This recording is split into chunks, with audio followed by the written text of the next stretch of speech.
আহ, আমার সঙ্গে আছেন, দেখতে পাচ্ছি শাহরিয়া, আজাদ, সাব্বির। অনেকে দেশের বাইরে থেকে শুনছেন। আপনারা যারা দেশের বাইরে থেকে শুনছেন এবং আউটডোরে শুনছেন বা ভূত এফএম অ্যাপ দিয়ে শুনছেন, কিছু ছবি আপলোড করেন, আমরা দেখি এবং আমাদের দেখলে এগুলো আমাদের খুব মানে একটা বিরাট ইন্সপিরেশন এবং অনেক বেশি ভালো লাগে। সো আশা করব যে আপনারা যারা দেশের বাইরে থেকে শুনছেন তারা ছবি আপলোড করবেন আপনাদের, এবং আশা করছি যে এখন একটা ব্রেকে যাব আমরা, এবং সেই ব্রেকের পরে আবারও ফিরে আসবো চমৎকার সব ঘটনা নিয়ে। এবং ডক্টর আলিফের একটা ঘটনা আছে যেটা আমরা ব্রেক থেকে এসেই সঙ্গে সঙ্গে শুনে ফেলবো। Stay tune for your Food Clinic FM and your Food Clinic. Bhoot FM. The night comes alive with Grameenphone.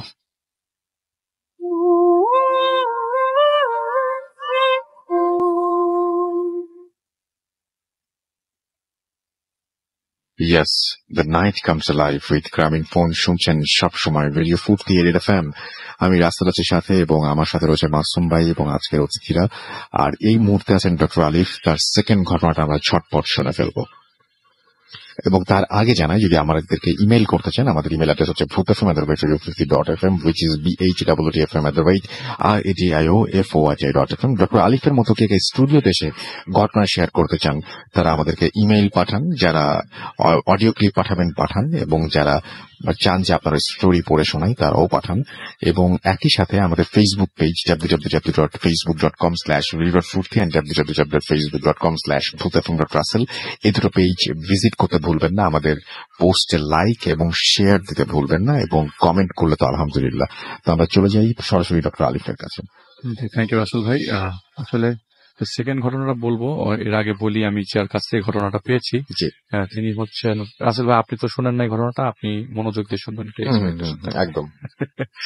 তো আমার যে আঙ্কেল দিয়েছেন, তিনি আমার মানে সম্পর্কে আঙ্কেল হন আর কি, ওনার আহমেদ শরীফ। তো তিনি ঢাকাতে পড়াশোনা করতেন একটা ইউনিভার্সিটিতে। তো ইউনিভার্সিটিতে চান্স পাওয়ার পর সে আসলে পিছনের ব্যাকগ্রাউন্ড স্টোরিটা না বললেই না। তা 1972 সালে তার বাবা মা একটা রোড অ্যাক্সিডেন্টে চিটাগং থেকে ঢাকায় আসার পথে মারা যান। সেই বাসের মধ্যে তিনি ছিলেন। আচ্ছা, খুব শর্ট স্টোরি। ওই বাসের মধ্যে প্রায় 25 জন যাত্রী মারা যায়। তিনি বাঁচার লিস্টের মধ্যে একজন।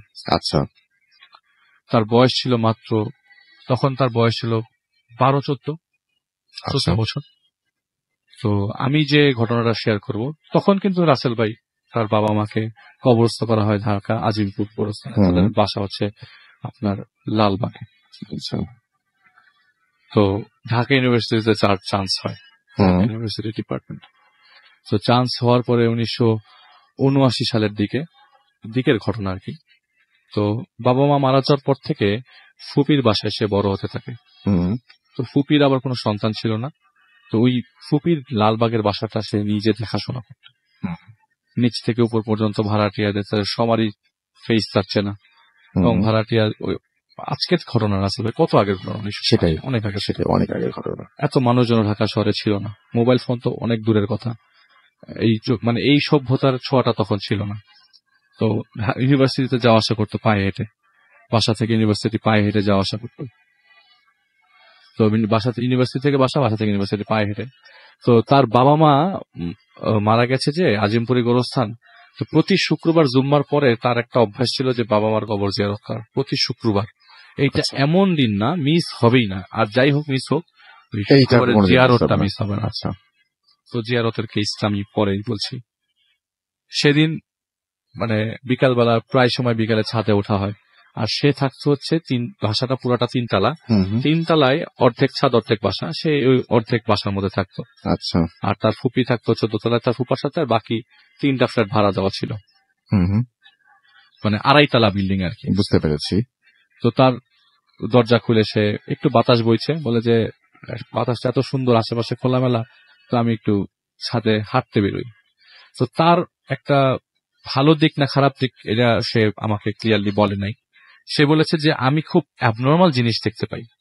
ফর এক্সাম্পল, আমাদের বাসায় রাত্রে 8-9টার দিকে আমি যদি দোকান থেকে কিছু নিয়ে আসি বা বাজার করে আসি, ফুপির বাজার মোস্টলি সেই করত, আমি এমন সব অচেনা মানুষকে সিঁড়ি দিয়ে উঠানামা করতে দেখতাম যাদেরকে আমি আগে কখনো দেখি নাই। আচ্ছা, এমন সব মানুষরা ওঠানামা করতো যে আমি একজনকে দেখেছি, পরবর্তীতে তাকে আর দেখি না, কিন্তু যখন আরেকজনকে দেখছি তাকেও আমি আগে কখনো দেখিনি।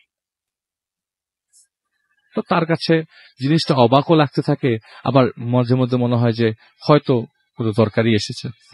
তাদের দোতলা একটা বাসা ভাড়া, মানে তাদের ফুপির পাশের ফ্ল্যাটে একটা ফ্যামিলি থাকতো, সেই ফ্যামিলিতে 2টা বোন আর একটা ভাই সহ বাবা মা সহ একটা 5 জনের ফ্যামিলি মেম্বার থাকতো।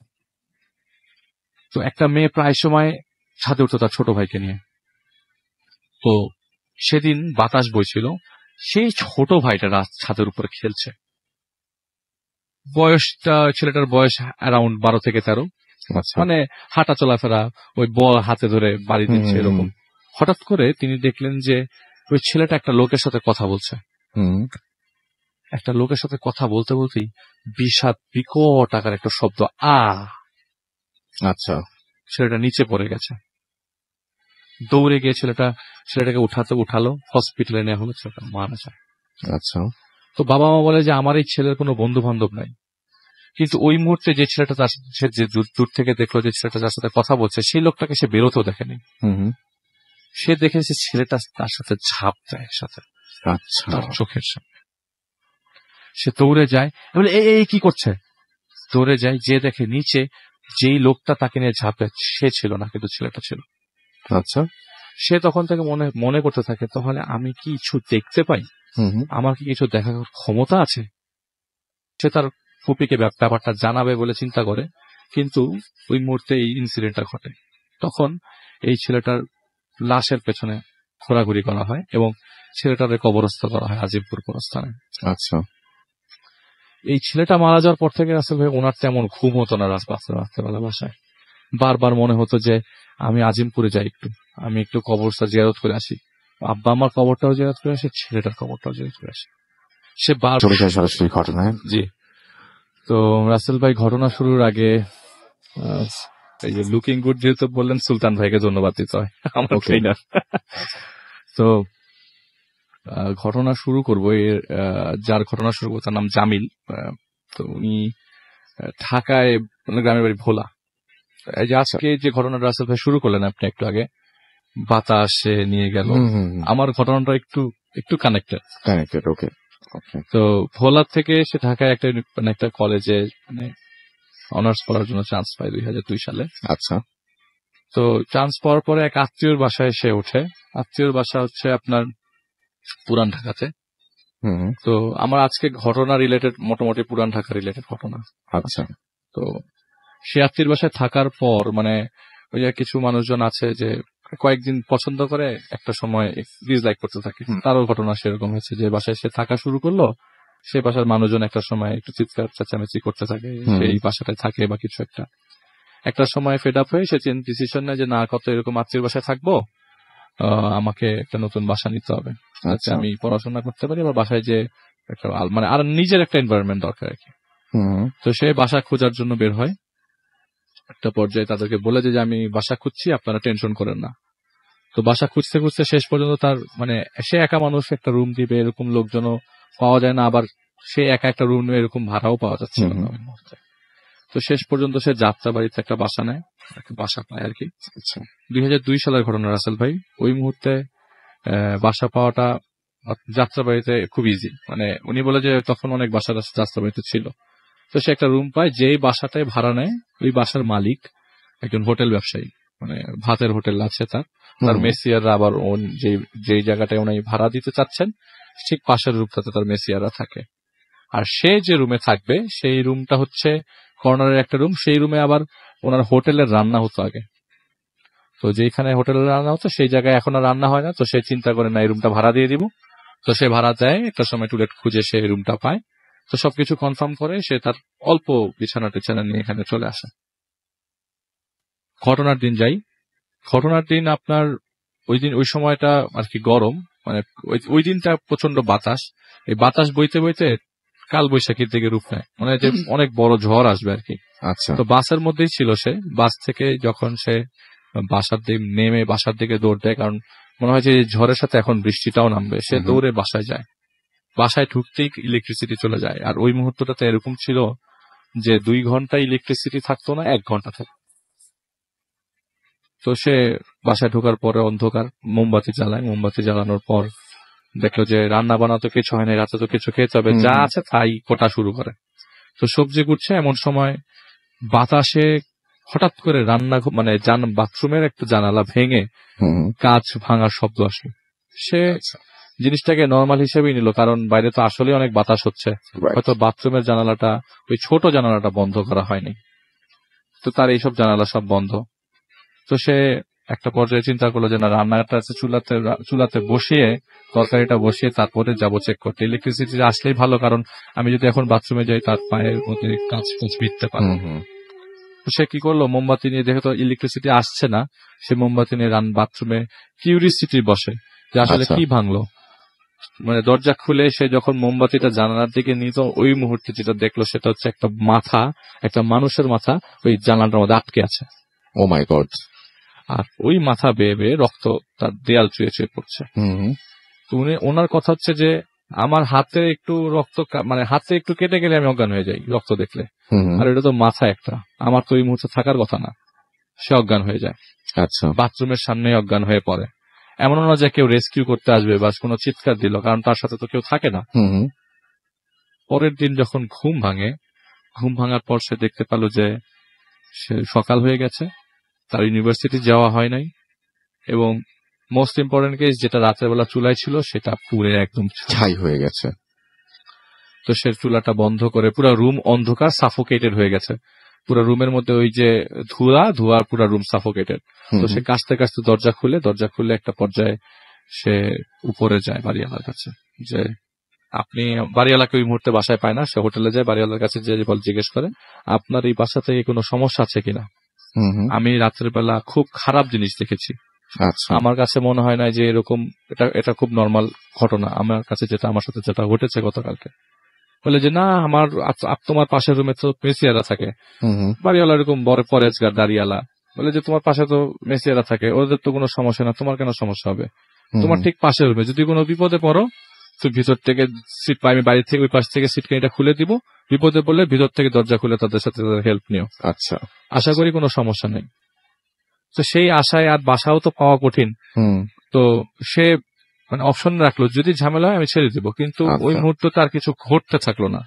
কিন্তু তার মনের মধ্যে ভয় রয়ে গেল। রাসেল ভাই হঠাৎ করে রুমের মধ্যে একটা শব্দ হলো, তার ফট করে ওই জায়গাটাতে মন চলে যাচ্ছে, সে কোনো কিছুই কনসেন্ট্রেট করতে পারছে না, পড়াশোনাতেও না, কিছুতেও না। সারা রাত লাইট জ্বালিয়ে রাখে ঘুমানোর সময়, কারণ তার কাছে মনে হয় যে এখনই কিছু একটা ঘটবে তার সাথে।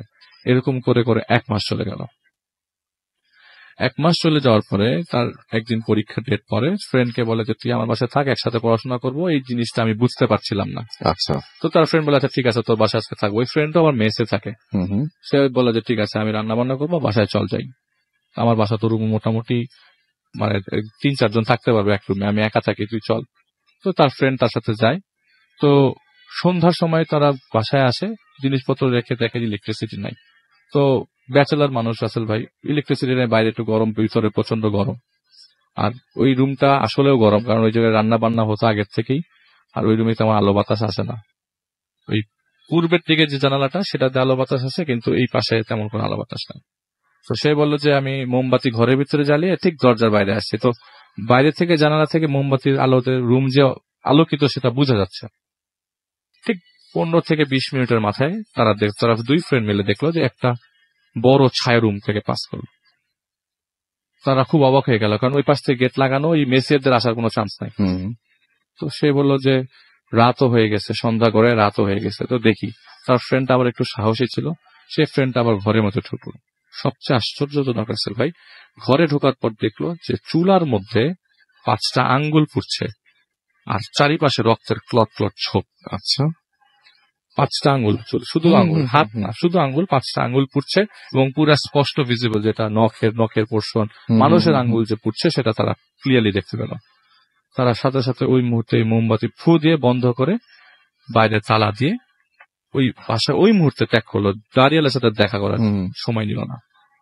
পরের দিন সকালবেলা সে এসে বলল যে আমি আপনার বাসায় থাকবো না, আপনি এই বাসা অন্য কাউকে ভাড়া দেন, আমি যেটা অ্যাডভান্স করেছি সেটা অ্যাডজাস্ট করে দিবেন, আমার পক্ষে আর এই বাসায় থাকা এই মুহূর্তে সম্ভব না। তো সে তার জিনিসপত্র নিয়ে তার ফ্রেন্ডের বাসায় ওঠে। তার ফ্রেন্ডের বাসার ডিস্টেন্স ওখান থেকে প্রায় 1.5 কিলো। আচ্ছা। তার ফ্রেন্ডের বাসা হচ্ছে ধোলাইখাল। হুম।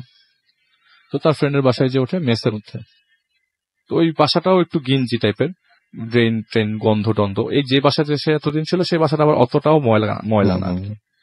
তো তার ফ্রেন্ডের বাসায় যে ওঠে, ওই ফ্রেন্ডটা আবার অন্য 2-3 জন রুমের সাথে একজন শেয়ার করে ফেলে।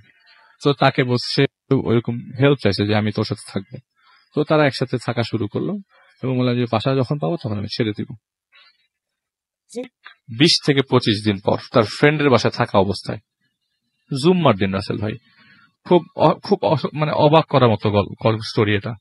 জুম্মার সময় জুম্মার নামাজ টামাজ পড়ে সবাই খেয়ে দিয়ে জাস্ট শুইছে। ওই ছোট্ট বিছানাটা সে তার ফ্রেন্ডের সাথে শেয়ার করে। আমি সময় নিচ্ছি না তো রাসেল ভাই। না একদম না। ওকে। তো সে শুয়ে আছে, হঠাৎ করে তন্দ্রায় ঘুম চলে আসে। ঘুম থেকে ওঠে রাসেল ভাই, ঘুম থেকে উঠে দেখে ঘড়ির কাঁটায় বিকাল 5টা। সেটা ও সেই রুমে শুয়ে আছে যে রুম থেকে সে আঙ্কেলের বাসা, এবং তার পাশে একটা মানুষ দাঁড়ানো। সেই মানুষটার তার পাশে দাঁড়ানো এবং মানুষটা গলে গলে তার পাশ থেকে পড়ছে। আচ্ছা। মানুষটার সাথে গলে গলে নামছে এবং সেই মানে গলে যাওয়া পোর্শন গুলা তার হাতে এসে লাগছে। সে চিৎকার দেয়, জোরে চিৎকার দেয়, আমাকে বাঁচাও কেউ। এই বাঁচাও কেউ বলার পর থেকে সে সূরা ইয়াসিন নাম ধরে পড়া শুরু করে। আচ্ছা। নাম ধরে পড়া শুরু করলে যে আমি ওই মুহূর্তে কি করব আমি বুঝতে পারছিলাম না। সরি রাসেল ভাই, আমি একটু গুলিয়ে ফেলেছি এটা পরবর্তীতে। সে জোরে জোরে চিৎকার করতে থাকে, আমাকে বাঁচাও।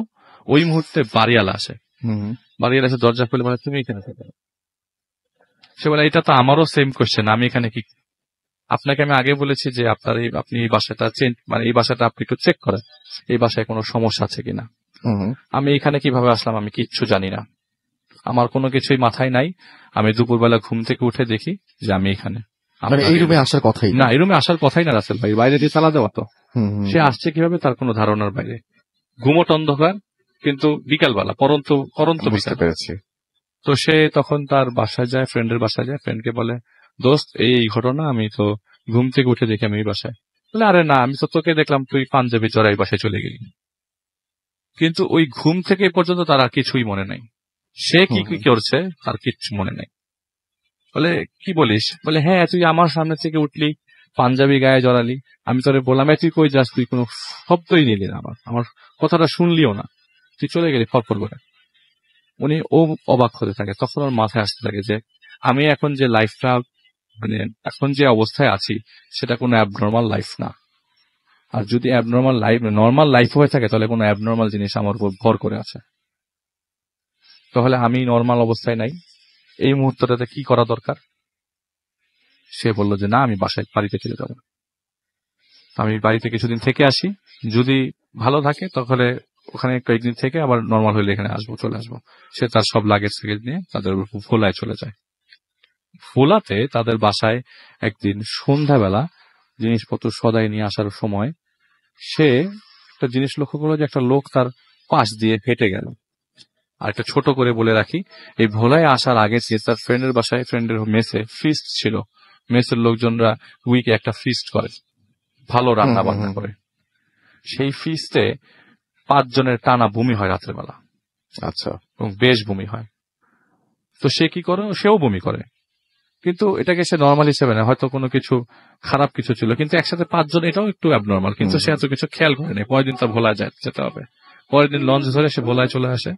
ভোলায় চলে আসার পরে ওই দিন বললাম সন্ধ্যার সময় সে বাড়িতে ফিরছে সদাই নিয়ে, এমন সময় একটা লোক তার পাশ দিয়ে যেতেই সে অজ্ঞান হয়ে যায়।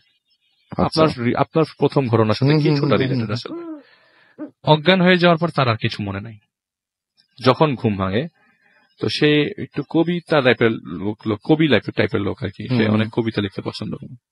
সে বলে, আমি যখন আমার ঘড়ির কাঁটায় দেখি তখন ঘড়িতে বাজে 3টা, রাত 3টা, চারিপাশে অন্ধকার। ইভেন ওই দরজার নিচ দিয়ে যে পাশের রুমে মেসিয়াররা আছে সেই রুমটা পর্যন্ত অন্ধকার, মানে ওদেরকে আমি যদি কিছু ডাকিও কোনো হেল্প পাবো না। ঘরের 4 কোণায় 4টা মোমবাতি, আর আমার পাশে প্রচুর, মানে অনেকগুলা জন্তু টাইপের মানুষ। আচ্ছা। সবাই আমার পাশ দিয়ে হাঁটছে এবং আমার পাশে একটা মানুষ দাঁড়ানো। আমি এখন রাসেল ভাই আসি, আমার পাশে একজন মানুষ দাঁড়ানো, সেই মানুষটার সারা শরীর বেয়ে গলন্ত জিনিস আমার হাতে এসে লাগছে। আচ্ছা, আমি খুব অবাক হয়ে যাচ্ছি এবং আমি এই মুহূর্তে আমি কি করব সে কিছু ভেবে পাচ্ছে না। ভয়ঙ্কর ব্যাপার। সে দরজা জোরে জোরে বাড়ি দিচ্ছে আর ওই মুহূর্তে সে বাঁচাও বাঁচাও না বলে বারবার সূরা ইয়াসিন শুরু করে দেয়। তো তার কথা হচ্ছে যে আমি কোরআন শরীফ ছোটবেলায় মক্তবে পড়েছি, কিন্তু কোরআন শরীফের সূরা ইয়াসিন তার মুখস্থ ছিল না কখনোই। এই যে আমি বই বের করে সূরা ইয়াসিন পড়ছি এবং আমি যতই ভার্স চেঞ্জ হচ্ছে, আমি যতই নতুন নতুন আপনার লাইনে যাচ্ছি, ততই আমার এই সব জন্তুগুলা পিছিয়ে যাচ্ছে। এমন সময় আমি একটা লোককে দেখি ঘরের কোনা দিয়ে উপর দিয়ে লোকটা হাসছে এবং লোকটা সাদা। হয়তো সেই কি আমাকে বাঁচালো, আল্লাহই বাঁচিয়েছে, জিনিসটা শিরক হয়ে যায়, আল্লাহ বাঁচিয়েছে, হয়তো কোন একটা হেল্প করার মতো লোক কারো মাধ্যমে এসেছে। ওই মুহূর্তে দরজাটা সে ভেঙে ফেলতে সক্ষম হয়। দরজাটা ভেঙে ফেলতেই দরজা খুলতেই তিনি দেখে যে বাড়িওয়ালা সহ মেসিয়ারের সবাই চলে এসছে। তখন সে বাড়িওয়ালাকে জড়িয়ে ধরে বলে যে আমি আপনার বাসায় থাকবো, আমি কোথাও যাচ্ছি না, দয়া করে আপনি বাসাটা চেক করেন।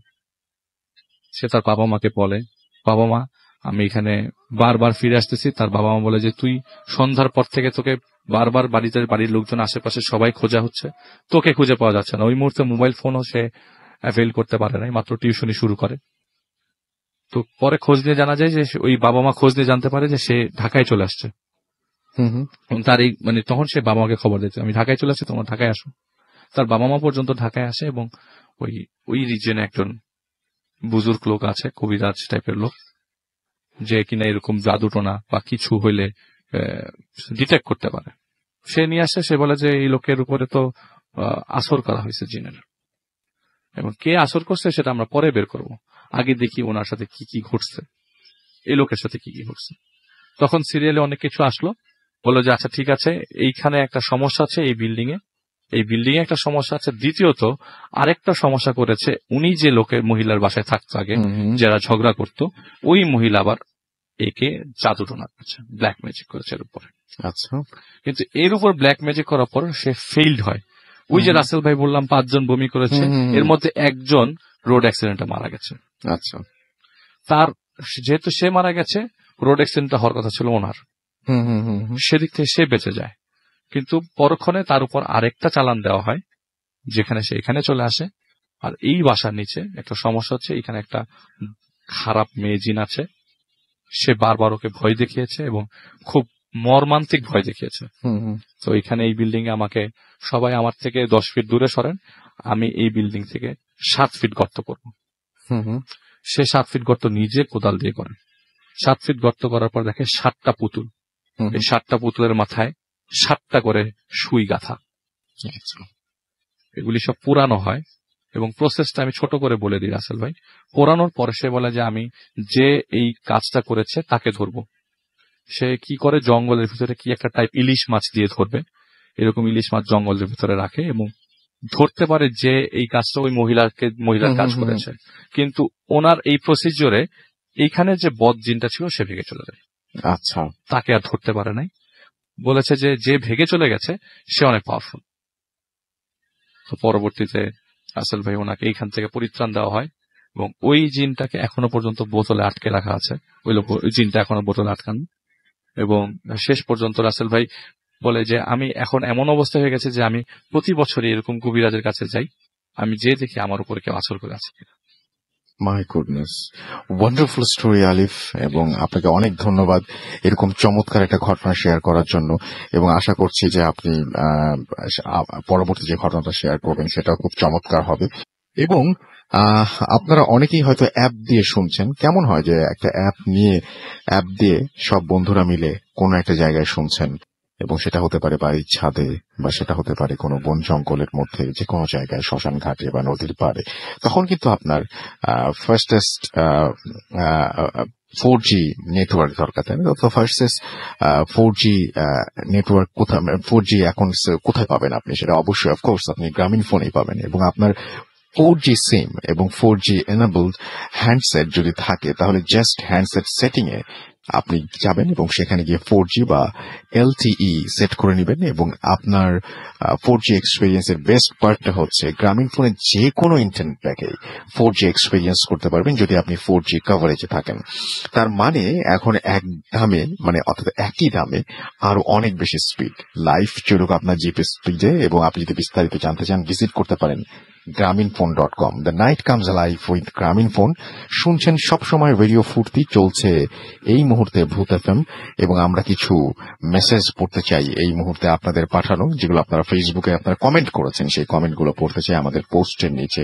প্রথমে চলে যাচ্ছি ভূত এফএম যে পেজটা রয়েছে সেই পেজে এবং দেখতে পাচ্ছি আপনারা অনেক কমেন্ট করেছেন এবং সেই কমেন্টের মধ্যে আমি দেখছি প্রথমেই একজন অ্যাপের ছবি আপলোড করেছেন জাহাঙ্গীর হোসেন।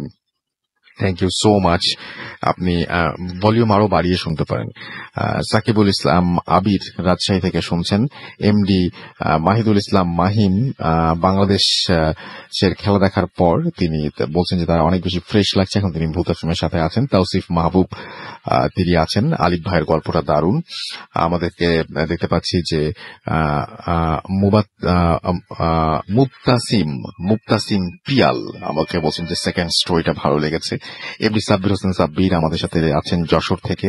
এছাড়াও আমাদের সঙ্গে আছেন রাহাত খান রাহুল, আছেন আমাদের সঙ্গে জনি, এছাড়াও অরণ্য সাজ্জাদ আমাদের সঙ্গে আছেন। ফুল ভলিউম দিয়ে শেখ প্রান্ত শুনছেন অ্যাপ দিয়ে। আর অলসম লিখেছেন সজীব হোসেন, এম আলিফকে বলেছেন, ডক্টর আলিফকে। এবং এম জাহিদুল ইসলাম লিখেছেন লাইট অফ করে শুনছি। আবু সালেহ আফনান আমাদের সাথে আছেন এবং বলছেন যে রাসেল ভাই আমি আই এম ইন ডেঞ্জার, এবং তিনি বলেছেন যে তিনি যা ঘটছে তা বিশ্বাস করেন না, এবং রাসেল ভাই আমি পুরো বাসায় একা, অদ্ভুত এক অভিজ্ঞতার মধ্যে আছি, অবুঝ। আচ্ছা, আমাদের সঙ্গে আছেন হামিদুল ইসলাম, পাবনা থেকে শুনছেন তিনি। আমাদের সঙ্গে আছেন রূপকথার রাজকুমার এবং তিনি আছেন কুমিল্লা থেকে। আমাদের সঙ্গে দেখতে পাচ্ছি রাফি শেখ আজহার রাফি আমাদের সঙ্গে আছেন, অ্যাপ দিয়ে শুনছেন। রাকিব আমাদের সঙ্গে আছেন এবং আমাদের সঙ্গে আছেন অয়ন ইসলাম সোহেল, এবং আমাদের সঙ্গে তিনি ফার্স্ট যে ঘটনাটা যে ইমেইলটা সেটা তার কাছে ভালো লেগেছে। নাহিদ আছেন, লাস্ট স্টোরিটা ভয়ের ছিল। আমাদের সঙ্গে আছেন শাহিন, আছেন আমাদের সঙ্গে জেমস আহমেদ, এছাড়াও মারুফ আহমেদ প্রান্ত আমাদের সঙ্গে আছেন। আবির খান আসিফ আমাদের সঙ্গে আছেন, আউসম স্টোরি তিনিও লিখেছেন। কাজী থাসিন জামান আমাদের সঙ্গে আছেন। আমাদের সঙ্গে আছেন আহমেদ রিমেল, নোয়াখালী থেকে তিনি শুনছেন। আমাদের সঙ্গে আছেন টিয়ানা রহমান এবং ডক্টর আলিফের ভয়ঙ্কর অভিজ্ঞতার কথা বলেছেন, ভয়ে গলা শুকিয়ে যাচ্ছে তাই লিখেছেন। আহমেদ মনসুর আমাদের সঙ্গে আছেন এবং তিনি ব্যাঙ্গালোর ইন্ডিয়া থেকে আমাদের সঙ্গে শুনছেন অ্যাপ দিয়ে ফুল ভলিউমে। Thank you so much for being with us এবং আশা করছি যে লাস্ট টাইম পর্যন্ত আপনাকে আমরা পাবো। অ্যাশ মাহমুদ কুয়েত থেকে আমাদের সঙ্গে আছেন এবং আমাদের সঙ্গে আছেন দেখতে পাচ্ছি মাহমুদ, এবং তিনিও অ্যাপ দিয়ে শুনছেন, অ্যাপে ফুল ভলিউম দিয়ে তিনি শুনছেন। আমাদের সঙ্গে আছেন জাহিদুল হক মুন্না, এছাড়াও নির্জন আমাদের সঙ্গে আছেন দেখতে পাচ্ছি। এছাড়াও এই মুহূর্তে খালিদ উদয় সহ আরো অনেকে। যাই হোক, আমরা ছোট্ট একটা বিরতিতে যাব এবং বিরতির পরে আবারও ফিরে আসবো। আশা করছি সেই পর্যন্ত আমাদের সঙ্গেই থাকবেন। স্টে টিউনড রেডিও ফুর্তি, এডিড এফএম এন্ড ডু ফুর্তি। Bhoot FM. The night comes alive with Graminphone.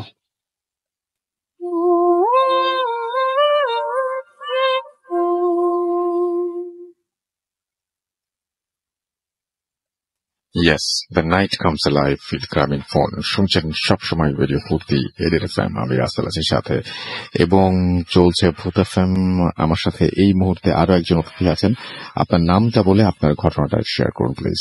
Hello listeners, আমি হাসিব মিরপুর থেকে। তো রাসেল ভাই, আমি সরাসরি ঘটনায় চলে যাচ্ছি। যেহেতু রাসেল ভাই আমি অফের আগেই বলেছি যে ঘটনাটা একজন ভিভিআইপি পার্সন নিয়ে, সে তো ঘটনার স্থান, কাল এবং ব্যক্তি বিশেষের নামটা আমি রাখছি। তো আমি একটা ছদ্মনাম ইউজ করতেছি, শাওন, যে ছেলেটা নিয়ে ঘটনা। তো ও একটা পর্যায়ে যেহেতু বলছিলাম ওর বাবা একজন ভিভিআইপি পার্সন, তো একবার ও দিনাজপুরে রাজার বাড়িতে বেড়াতে যায়, একটু ঘুরতে যাওয়ার জন্যই ওখানে যাওয়া। তো রাজার বাড়িটা পরিদর্শন করা, তো ওর ফ্রেন্ড এবং সাথে আরো কিছু লোকজন নিয়ে রাজবাড়িতে যায় ঘুরতে। তো রাজবাড়িটার ভিতরে ও প্রবেশ করে একটু ভিতরটা ঘুরে দেখার জন্য। তো সবাই মোটামুটি আশপাশে বাইরের পরিবেশটা দেখতেছে, ও ভিতরে এন্ট্রি করে ও ভিতরে পরিবেশটা দেখতেছে। তো ভিতরে পরিবেশ দেখতেছে, তো একটা মুহূর্তে হঠাৎ ও চিৎকার দিয়ে দোতলার সিঁড়ি থেকে দৌড়ে নেমে এসে আচ্ছা। ওখানে একজনের কোলে হঠাৎ শুয়ে পড়ে অজ্ঞান হয়ে। রাসেল ভাই সে আসলে অজ্ঞান ছিল না, তো ওর মানে যখন ওর চেক করা হয় রাসেল ভাই ওর হাতের পালস এবং গলার নাফের মানে পালস সব বন্ধ ছিল। এক প্রকার ডেথ বলা যায় রাসেল ভাই, মানে মানুষ মারা গেলে যেরকম হয় কি সবকিছু একদম স্টপ হয়ে যায়। তো ওর আশেপাশের লোকজন সবাই এক মানে চিৎকার চেঁচামি শুরু করে দেয়, সবাই চলে আসে যে শিওর হওয়ার জন্য আসলে কি, এবং সবাই চেক করে দেখে না সে মৃত, মারা গেছে। তো প্রায় রাসেল ভাই 10 থেকে 15 মিনিট মোটামুটি এরপরে তার অটোমেটিক জ্ঞান চলে আসে, সে জীবিত অবস্থায় ফিরে আসে এবং সবাই এক প্রকার মানে হতবিম্ব হয়ে যায় ব্যাপারটা আসলে কি। কারণ সবাই চিন্তা করলো যে না হয়তোবা আমাদের ধারণা ভুল হতে পারে, কারণ কেউ তো এখানে ডাক্তার না। সো সবাই হয়তোবা যেহেতু, কিন্তু এটা শিওর ছিল যে ওর পালস সম্পূর্ণভাবে বন্ধ ছিল। তো তারপর রাসেল ভাই ও ওদিন বাড়িতে ফিরে আসে। তোর বাড়িতে ফিরে আসার পর রাতে ঘুমায় রাসেল ভাই। তো ওদিন রাতে যে জিনিসটা হয়, একটা খুব খারাপ স্বপ্ন দেখতেছে ঘুমের মধ্যে। তো স্বপ্নের মধ্যে এরকমটা দেখতেছে যে কোনো এক জায়গা থেকে মানে ওর ছাদের উপরে, রুমের যে ছাদটা ফ্লোরটা, ওটার উপর থেকে মানে কোনো একটা কাটা লাশের ব্লাড তার গায়ে পড়তেছে, সে এরকম একটা ড্রিমস দেখতেছে। তো স্বপ্নটা দেখতে দেখতে হঠাৎ তার ঘুমটা ভেঙে যায়। তো লাফ দিয়ে উঠে, রুমের লাইট যথারীতি অফ ছিল। তো ওই একটা পর্যায়ে সে একটু হয়ে তো তার গালের মধ্যে একটু হাত দেয়। তো হাত দেওয়ার পর আসলে রাত অন্ধকারের মধ্যে সে হাতের দিকে তাকায়, একটু কালো কালো দেখছে। সে হঠাৎ করে লাইটটা জ্বেলে দেখে রাসেল ভাই হাতের রক্ত। উপরে যে ফ্লোরটা ছিল ওই ফ্লোরে তাকায় দেখে সে সিলিং থেকে রক্ত পড়তেছে। তো এই ব্যাপারটা এক প্রকার লাফ দিয়ে উঠে সবাইকে ডাকার চেষ্টা করে, কিন্তু সবাই যখন রুমে আসে ওই স্পষ্ট হাতের ব্লাডটা ছিল, সবই আছে, গালের রক্ত সবই ঠিক আছে, কিন্তু ফ্লোরে যখন রুমে সবাইকে নিয়ে আসে ফ্লোরের দিকে তাকাতে বলে, ফ্লোরটা সম্পূর্ণ একদম ব্ল্যাঙ্ক ছিল, কিছুই ছিল না রাসেল ভাই। আচ্ছা। তো এইভাবে তার ওই দিনাজপুর রাজার বাড়ি থেকে আসার পরের দিনের রাত এইভাবে কাটে। তো তারপর যেই জিনিসগুলো ওর সাথে ঘটতে থাকে রাসেল ভাই, প্রথমত ওর বাড়ির নিচে ওর একটা রুম আছে যেটাতে বসে আড্ডা দেয় নর্মালি ওর ফ্রেন্ড সার্কেল নিয়ে। তো ওই রুমটা কেন্দ্রিক করে কিছু ঘটনা ঘটে রাসেল ভাই। সেরকম ওই রুমটাতে যে কেউ যদি স্টে করে, একা স্টে করে, তো দেখা যাচ্ছে একা যদি কেউ শুয়ে থাকে, সেটা দিন হোক আর রাত হোক, চাদর একটা গায়ে দিয়ে শুয়ে আছে, তো খুব জেন্টেলি কেউ চাদরটা আস্তে আস্তে টেনের নিচে নামাচ্ছে তার গায়ে থেকে, যেই থাকুক সেটা খুব জেন্টেলি রাসেল ভাই, খুব স্লোলি আস্তে আস্তে নামাচ্ছে এবং স্পষ্ট বোঝা যায় যে কেউ চাদরটা টেনে টেনে নামাচ্ছে। এবং রুমের মধ্যে কিছু দেখা যাচ্ছে না, স্পষ্ট বোঝা যাচ্ছে চাদরটা গা থেকে নামতেছে। এবং এটা শুধুমাত্র ওই রুমটাতেই ঘটে রাসেল ভাই, অন্য কোথাও ওর বাড়ির ওই রুমটাতে, এবং যেই যায় একই ঘটনা ঘটে।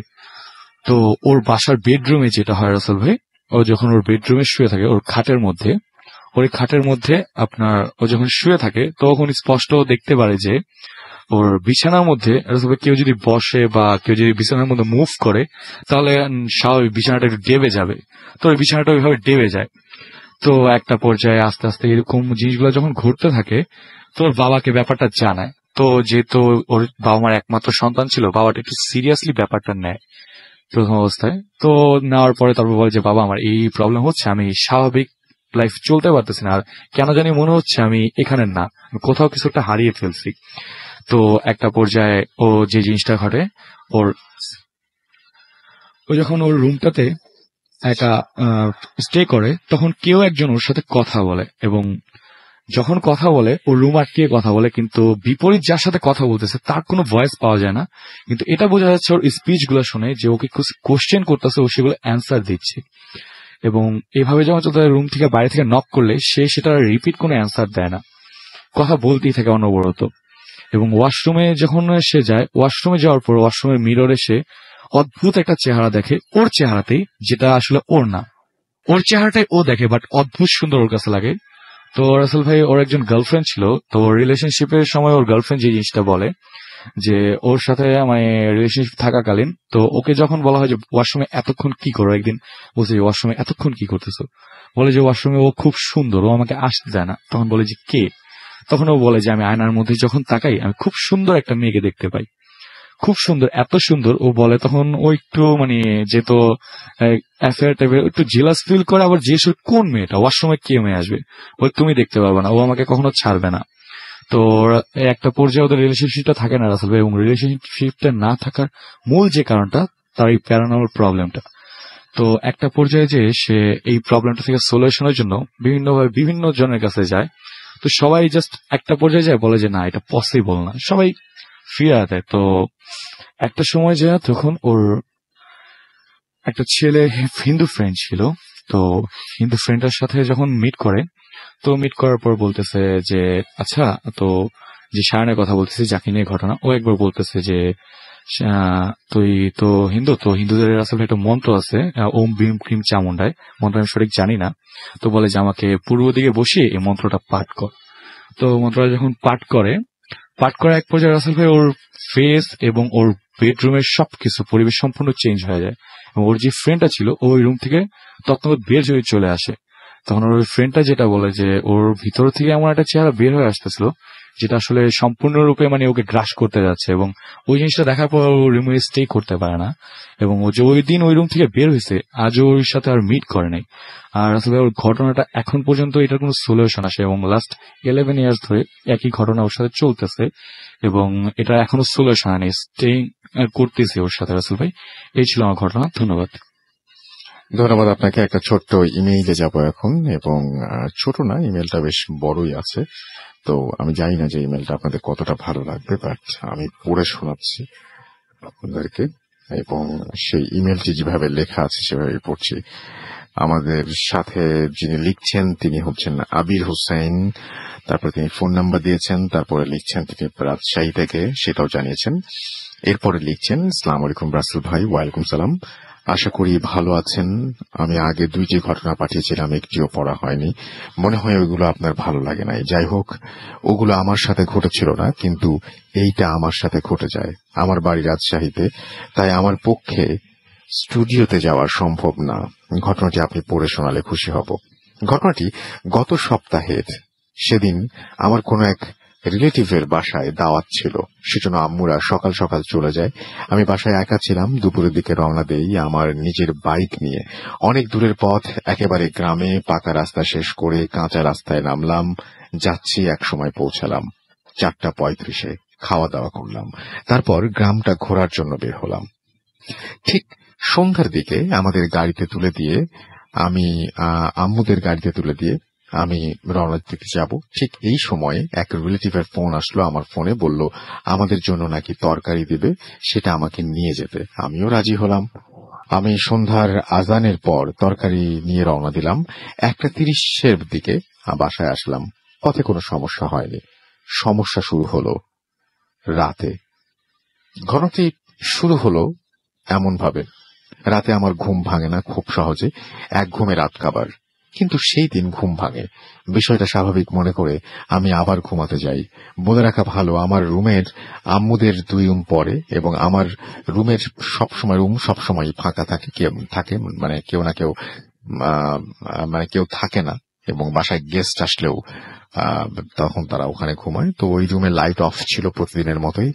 ঘুম ভাঙার পর আমি আবার ঘুমাতে যাব। ঠান্ডা লাগছে, তাই কম্বলটা ঠিক করে নিচ্ছি। বেশি না, কম্বল ঠিক করার 2 মিনিট পর হঠাৎ আমার গরম লাগা শুরু করলো। মনে হচ্ছে কেউ আমাকে গরম চুলার ওপর ছেড়ে দিয়েছে। আমি ভাবলাম বিষয়টা স্বাভাবিক, কম্বলের জন্য হয়তো বা গরম লাগছে। আমি কম্বলটা গা থেকে ফেলে দেই। না, কোনো পরিবর্তন নেই, একটু আগে যা ছিল এখনো তাই। তারপর দিশা না পেয়ে শরীরের জামা কাপড় সব খুলে ফেলি, কিন্তু মনে হচ্ছে আরো বেশি গরম লাগা শুরু হয়েছে। শরীর ঘামে ভিজে যাচ্ছে। এইভাবে কিছুক্ষণ থাকার পর ফ্যান দেই, বিছানা থেকে উঠে বসি। এমন সময় আমি লক্ষ্য করি আমার নিঃশ্বাসের সাথে আরো 2টো নিঃশ্বাসের শব্দ। চারিদিকে কোনো শব্দ নেই। আমি এখন শুধু আমার নিঃশ্বাসের শব্দ পাচ্ছিলাম, কিন্তু এখন আমার নিঃশ্বাসের সাথে আরো 2টি নিঃশ্বাসের শব্দ। আমার শরীর অবশ হয়ে এলো, গরমটাও বারবার বাড়ছে। এক মুহূর্তের জন্য মনে হচ্ছিল আমি মনে হয় আজকেই। তারপর হঠাৎ করে মনে হলো এটা মনে হয় কোনো হ্যালুসিনেশন, তাই তাড়াতাড়ি ফোন বের করলাম বালিশের নিচ থেকে। ঘড়ি দেখলাম 3:23 বাজে। একটা গান প্লে করলাম ফুল সাউন্ডে। তখন মনে হচ্ছে নিঃশ্বাসগুলো আমার ঘাড়ের কাছে, আমার পেছনে। আমি গান অফ করলাম, মনে হলো নিঃশ্বাসগুলো ওই ঘরের দিকেই চলে যাচ্ছে। না, এটা আমার হ্যালুসিনেশন ছিল না, বুঝতে পারলাম। কারণ এখন শুধু নিঃশ্বাসই না, ওই ঘরে দুজন মানুষ যদি একসাথে চলাফেরা করে এবং ঘরের বিছানা ও জিনিসপত্র ব্যবহার করে, তাহলে যেমন আওয়াজ হবে ঠিক তেমন আওয়াজ আমি পাচ্ছি। মনে হচ্ছে ওই ঘরে দুইজন, ওই ঘর আমার ঘরের মাঝে একটা দরজা আছে যেটা সবসময় খোলা থাকে। আমি সেই দিকে তাকিয়ে থাকি। বুকের বাম পাশটা এত জোরে জোরে ধুকধুক করছে, তার শব্দ এবং তিনজনের শব্দে আমার কানের পর্দা ফেটে যাবে, এমন একটা অবস্থা। আমি তাকিয়েছিলাম ওই ঘরের দিকে, কিছু দেখতে পাইনি। ওই অন্ধকারের মাঝে আরো ঘন অন্ধকার যদি একটু পর পর আসা যাওয়া করে, তাহলে যেমনটা দেখাবে আমিও ঠিক তেমনটাই দেখছিলাম। আমি আর পারি নাই, সহ্যের সীমা ভেঙে গেল। আমি আব্বুকে ফোন দেই, আব্বু ফোন ধরে। আমি বলি, আব্বু আমার ঘরে একটু এসো তো। কথা বাড়ায় না আব্বু, ফোনটা কেটে দিল। আমি ঠিক শুনতে পেলাম আব্বু দরজা খুলল। থেমে গেল নিঃশ্বাসগুলো, এখন শুধু নিঃশ্বাসটা শুনতে পাচ্ছি আমার। আব্বু আসলো, আব্বুকে বললাম, ওই ঘরে মনে হয় কেউ আছে, দেখো তো। আব্বু লাইট দিল, না কিছুই নেই। আমিও গেলাম আব্বুর সাথে, কই কিছু নেই তো।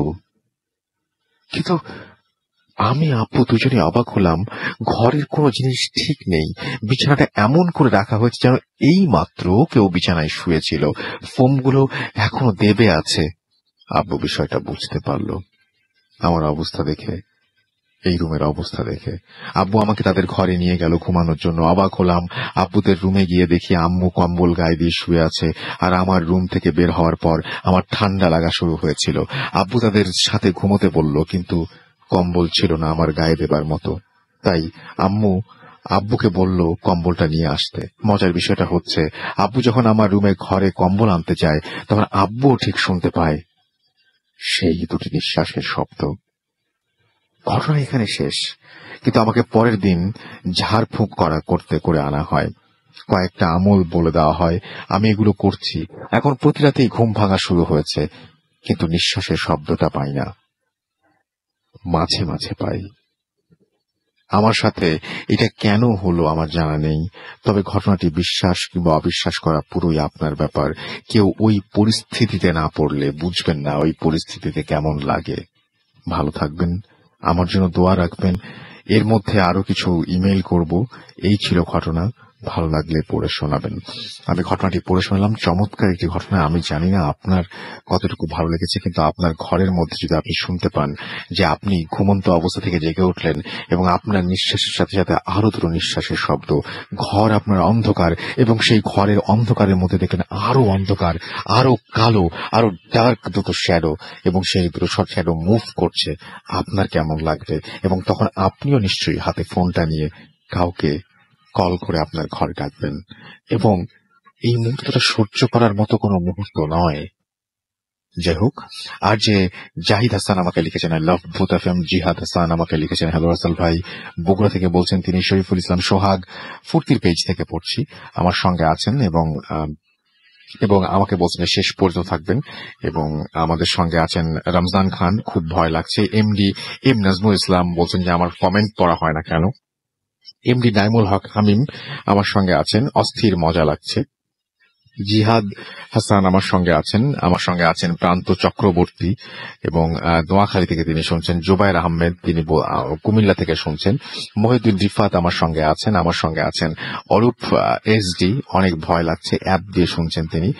শাহাবুল ইসলাম আছেন, আই লাভ ভূত এফএম, এবং বাংলাদেশ ক্রিকেট টিমকে এবং ভূত এফএমকে তিনি অনেক পছন্দ করেন সেটা জানিয়েছেন। এমডি হাবিবুল্লাহ রহমান রাহি আমাদের সঙ্গে আছেন, এবং তার ফ্রেন্ড নাইম তারা শুনছেন। এমডি মাহফুজ রহমান, সেকেন্ড স্টোরিটা অনেক ভয়ঙ্কর ছিল, অর্থাৎ আলিফের ঘটনাটি বলছেন। ইশরাক নাফি আমার সঙ্গে আছেন, ফ্ল্যাটের লাইট অফ করে তিনি শুনছেন। এমডি আরিয়ান সোহান আমার সঙ্গে আছেন দেখতে পাচ্ছি। এমডি আব্দুল আলিম, শামীম এনামুল আছেন, এস কে সাইম আছেন। এমডি আবির মাহমুদ চিটাগং থেকে শুনছেন, আমার সঙ্গে আছেন রনি হুসাইন। এছাড়াও আছেন যে আমার সঙ্গে এমডি না না, আমার সঙ্গে আছেন ইশতিয়াক আহমেদ ইমন, এছাড়াও রিজু আহমেদ কাতার থেকে শুনছেন এবং ব্যস্ত হয়ে লাইভ শুনতে পারেন না তিনি সবসময়, সেটা তিনি জানিয়েছেন। জোবায়ের আহমেদ আমার সঙ্গে আছেন সুব্রত শীল, ঘর অন্ধকার করে শুনছেন। আরমান আমাদের সঙ্গে আছেন ময়মনসিংহ থেকে, তিনি শুনছেন। আমার সঙ্গে আছেন দেখতে পাচ্ছি সজীব, আমার সঙ্গে আছেন দেখতে পাচ্ছি শাহরিয়া, আজাদ, সাব্বির। অনেকে দেশের বাইরে থেকে শুনছেন। আপনারা যারা দেশের বাইরে থেকে শুনছেন এবং আউটডোরে শুনছেন বা ভূত এফএম অ্যাপ দিয়ে শুনছেন, কিছু ছবি আপলোড করেন আমরা দেখি, এবং আমাদের দেখলে এগুলো আমাদের খুব মানে বিরাট ইন্সপিরেশন এবং অনেক বেশি ভালো লাগে। সো আশা করব যে আপনারা যারা দেশের বাইরে থেকে শুনছেন তারা ছবি আপলোড করবেন আপনাদের, এবং আশা করছি যে এখন একটা ব্রেকে যাব আমরা, এবং সেই ব্রেকের পরে আবারও ফিরে আসবো চমৎকার সব ঘটনা নিয়ে। এবং ডক্টর আলিফের একটা ঘটনা আছে যেটা আমরা ব্রেক থেকে এসেই সঙ্গে সঙ্গে শুনে ফেলবো। Stay tuned for your Food Theory FM and your Food Theory. Bhoot FM. Tonight comes alive with Gramophone.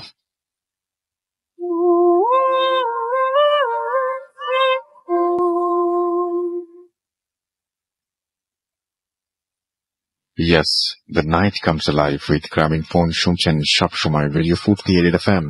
আমি রাস্তার আছি সাথে, এবং আমার সাথে রয়েছে মাসুম ভাই এবং আজকের অতিথিরা। আর এই মুহূর্তে আছেন ডক্টর আলিফ, তার সেকেন্ড ঘটনাটা আমরা ঝটপট শুনে ফেলবো। এবং তার আগে জানাই, যদি আমাদেরকে ইমেল করতে চান, আমাদের ইমেল অ্যাড্রেস হচ্ছে bhootfm@radio50.fm, which is bhootfm@radio.fm. Doctor আলিফের মতো কে স্টুডিওতে এসে ঘটনা শেয়ার করতে চান তারা আমাদেরকে ইমেল পাঠান, যারা অডিও ক্লিপ পাঠান, এবং যারা চান যে আপনার স্টোরি পড়ে শোনাই তারাও পাঠান। এবং একই সাথে আমাদের Facebook page www.facebook.com/readerfoodtheory and www.facebook.com/bhootfm.russell, এই দুটো পেজ ভিজিট করতে ভুলবেন না, আমাদের পোস্টে লাইক এবং শেয়ার দিতে ভুলবেন না, এবং কমেন্ট করলে তো আলহামদুলিল্লাহ। তো আমরা চলে যাই সরাসরি ডক্টর আলিফের কাছে। থ্যাংক ইউ রাসেল ভাই। আসলে সেকেন্ড ঘটনাটা বলবো, এর আগে বলি আমি যার কাছ থেকে ঘটনাটা পেয়েছি তিনি হচ্ছেন রাসেল ভাই। আপনি তো শোনেন নাই ঘটনাটা, আপনি মনোযোগ দিয়ে শুনবেন একদম। তো আমায় যে আঙ্কেল দিয়েছেন, তিনি আমার মানে সম্পর্কে আঙ্কেল হন আর কি, ওনার আহমেদ শরীফ। তো তিনি ঢাকাতে পড়াশোনা করতেন একটা ইউনিভার্সিটিতে। তো ইউনিভার্সিটিতে চান্স পাওয়ার পর সে আসলে পিছনের ব্যাকগ্রাউন্ড স্টোরিটা না বললেই না, তা 1972 সালে তার বাবা মা একটা রোড অ্যাক্সিডেন্টে চিটাগং থেকে ঢাকায় আসার পথে মারা যান। সেই বাসের মধ্যে তিনি ছিলেন। আচ্ছা, খুব শর্ট স্টোরি। ওই বাসের মধ্যে প্রায় 25 জন যাত্রী মারা যায়, তিনি বাঁচার লিস্টের মধ্যে একজন। আচ্ছা, তার বয়স ছিল মাত্র, তখন তার বয়স ছিল 12-14 বছর।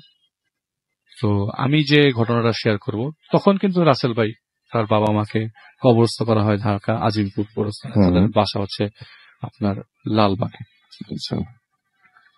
তো ঢাকা ইউনিভার্সিটিতে চান্স হয়, ইউনিভার্সিটি ডিপার্টমেন্ট। তো চান্স হওয়ার পরে 1979 সালের দিকের ঘটনা আর কি। তো বাবা মা মারা যাওয়ার পর থেকে ফুপির বাসায় সে বড় হতে থাকে।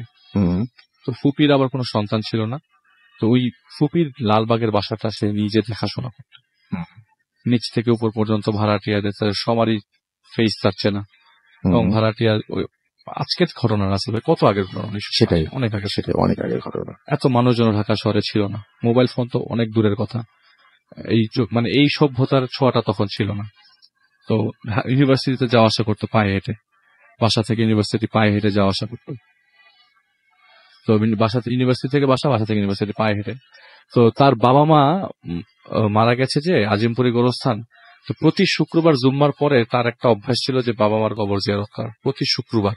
এইটা এমন দিন না, মিস হবেই না, আর যাই হোক মিস হোক, জিয়ারতটা মিস হবে না। আচ্ছা, তো জিয়ারতের কেসটা আমি পরেই বলছি। সেদিন মানে বিকালবেলা, প্রায় সময় বিকালে ছাদে ওঠা হয়, আর সে থাকতো হচ্ছে বাসাটা পুরাটা তিনতলায়, অর্ধেক ছাদ অর্ধেক বাসা, সে ওই অর্ধেক বাসার মধ্যে থাকতো। আচ্ছা, আর তার ফুপি থাকতো 14 তলায় তার ফুপার সাথে, আর বাকি 3টা ফ্ল্যাট ভাড়া দেওয়া ছিল, মানে 2.5 তলা বিল্ডিং আর কি। বুঝতে পেরেছি। তো তার দরজা খুলে সে একটু বাতাস বইছে, বলে যে বাতাসটা এত সুন্দর, আশেপাশে খোলামেলা, তো আমি একটু ছাদে হাঁটতে বেরোই। তো তার একটা ভালো দিক না খারাপ দিক এটা সে আমাকে ক্লিয়ারলি বলে নাই, সে বলেছে যে আমি খুব অ্যাবনর্মাল জিনিস দেখতে পাই। ফর এক্সাম্পল, আমাদের বাসায় রাত্রে 8-9টার দিকে আমি যদি দোকান থেকে কিছু নিয়ে আসি বা বাজার করে আসি, ফুপির বাজার মোস্টলি সেই করত, আমি এমন সব অচেনা মানুষকে সিঁড়ি দিয়ে উঠানামা করতে দেখতাম যাদেরকে আমি আগে কখনো দেখি নাই। আচ্ছা, এমন সব মানুষরা ওঠানামা করত যে আমি একজনকে দেখেছি, পরবর্তীতে তাকে আর দেখি না, কিন্তু যখন আরেকজনকে দেখছি তাকেও আমি আগে কখনো দেখিনি। তো তার কাছে জিনিসটা অবাকও লাগতে থাকে, আবার মাঝে মধ্যে মনে হয় যে হয়তো কোনো দরকারই এসেছে। তাদের দোতলা একটা বাসা ভাড়া, মানে তাদের ফুপির পাশের ফ্ল্যাটে একটা ফ্যামিলি থাকতো, সেই ফ্যামিলিতে 2টা বোন আর একটা ভাই সহ বাবা মা সহ একটা 5 জনের ফ্যামিলি মেম্বার থাকতো। তো একটা মেয়ে প্রায় সময় ছাদে উঠতো তার ছোট ভাইকে নিয়ে। তো সেদিন বাতাস বইছিল, সেই ছোট ভাইটা ছাদের উপরে খেলছে। ছেলেটার বয়স অ্যারাউন্ড 12 থেকে 13, আচ্ছা, মানে হাঁটা চলাফেরা, ওই বল হাতে ধরে বাড়ি দিচ্ছে এরকম। হঠাৎ করে তিনি দেখলেন যে ওই ছেলেটা একটা লোকের সাথে কথা বলছে। একটা লোকের সাথে কথা বলতে বলতেই বিষাদ বিকট আকার একটা শব্দ, আচ্ছা, ছেলেটা নিচে পড়ে গেছে। দৌড়ে গিয়ে ছেলেটাকে উঠালো, হসপিটালে নেওয়া হলো, ছেলেটা মারা যায়। আচ্ছা, তো বাবা মা বলে যে আমার এই ছেলের কোনো বন্ধু বান্ধব নাই, কিন্তু ওই মুহূর্তে যে ছেলেটা সে যে দূর থেকে দেখলো যে ছেলেটা যার সাথে কথা বলছে সেই লোকটাকে সে বেরোতেও দেখেনি। সে দেখেছে ছেলেটা তার সাথে ঝাঁপ দেয় সাথে, আচ্ছা, তার চোখের সামনে। সে দৌড়ে যায়, বলে এই কি করছে, দৌড়ে যায়, যে দেখে নিচে যেই লোকটা তাকে নিয়ে ঝাঁপে সে ছিল না, কিন্তু ছেলেটা ছিল। আচ্ছা, সে তখন থেকে মনে করতে থাকে, তাহলে আমি কি কিছু দেখতে পাই, আমার কি কিছু দেখার ক্ষমতা আছে। সে তার ফুপিকে ব্যাপারটা জানাবে বলে চিন্তা করে, কিন্তু ওই মুহূর্তে এই ইনসিডেন্টটা ঘটে। তখন এই ছেলেটার লাশের পেছনে ঘোরাঘুরি করা হয় এবং ছেলেটার কবরস্থ করা হয় আজিমপুর কবরস্থানে। আচ্ছা, এই ছেলেটা মারা যাওয়ার পর থেকে আসলে ভাই ওনার তেমন ঘুম হতো না রাত্রেবেলা বাসায়। বারবার মনে হতো যে আমি আজিমপুরে যাই, আমি একটু কবরস্থান জিয়ারত করে আসি, আব্বা আমার কবরটাও জিয়ারত করে আসি, ছেলেটার কবরটাও জিয়ারত করে আসি। সে বারবার চিন্তা করতে থাকে আমার এরকম ফিলিংস কেন আসছে, বারবার আমি কবরস্থানে কেন যেতে চাচ্ছি, এরকম ফিলিংসটা কেন আসতেছে। প্রতি শুক্রবার জুম্মার নামাজের পরে তার ফ্রেন্ডের সাথে সে কবরস্থানে যাইতই প্রায় সময়। ফ্রেন্ডরা যেত কখনো, সে নিজে একা যেত কখনো। এবার আসল ঘটনা আসে। এইটা তো আনুষঙ্গিক ঘটনাগুলো বললাম। এবার যখন সে ফিল করলো যে না, সে আসলেই অনেক কিছু দেখতে পারেন, তখন ছিল শীতকাল। আচ্ছা, তো শীতকাল শুরু হচ্ছে অক্টোবরের সময়, শীতকাল শুরু হচ্ছে 1981 সালের ঘটনা। উনি আমাকে বললেন যে অক্টোবরের দিকে 1981 সালের ঘটনা। সেদিন শুক্রবার ছিল, কিন্তু সামহাও তার জিয়ারত করাটা মিস হয়ে যায়।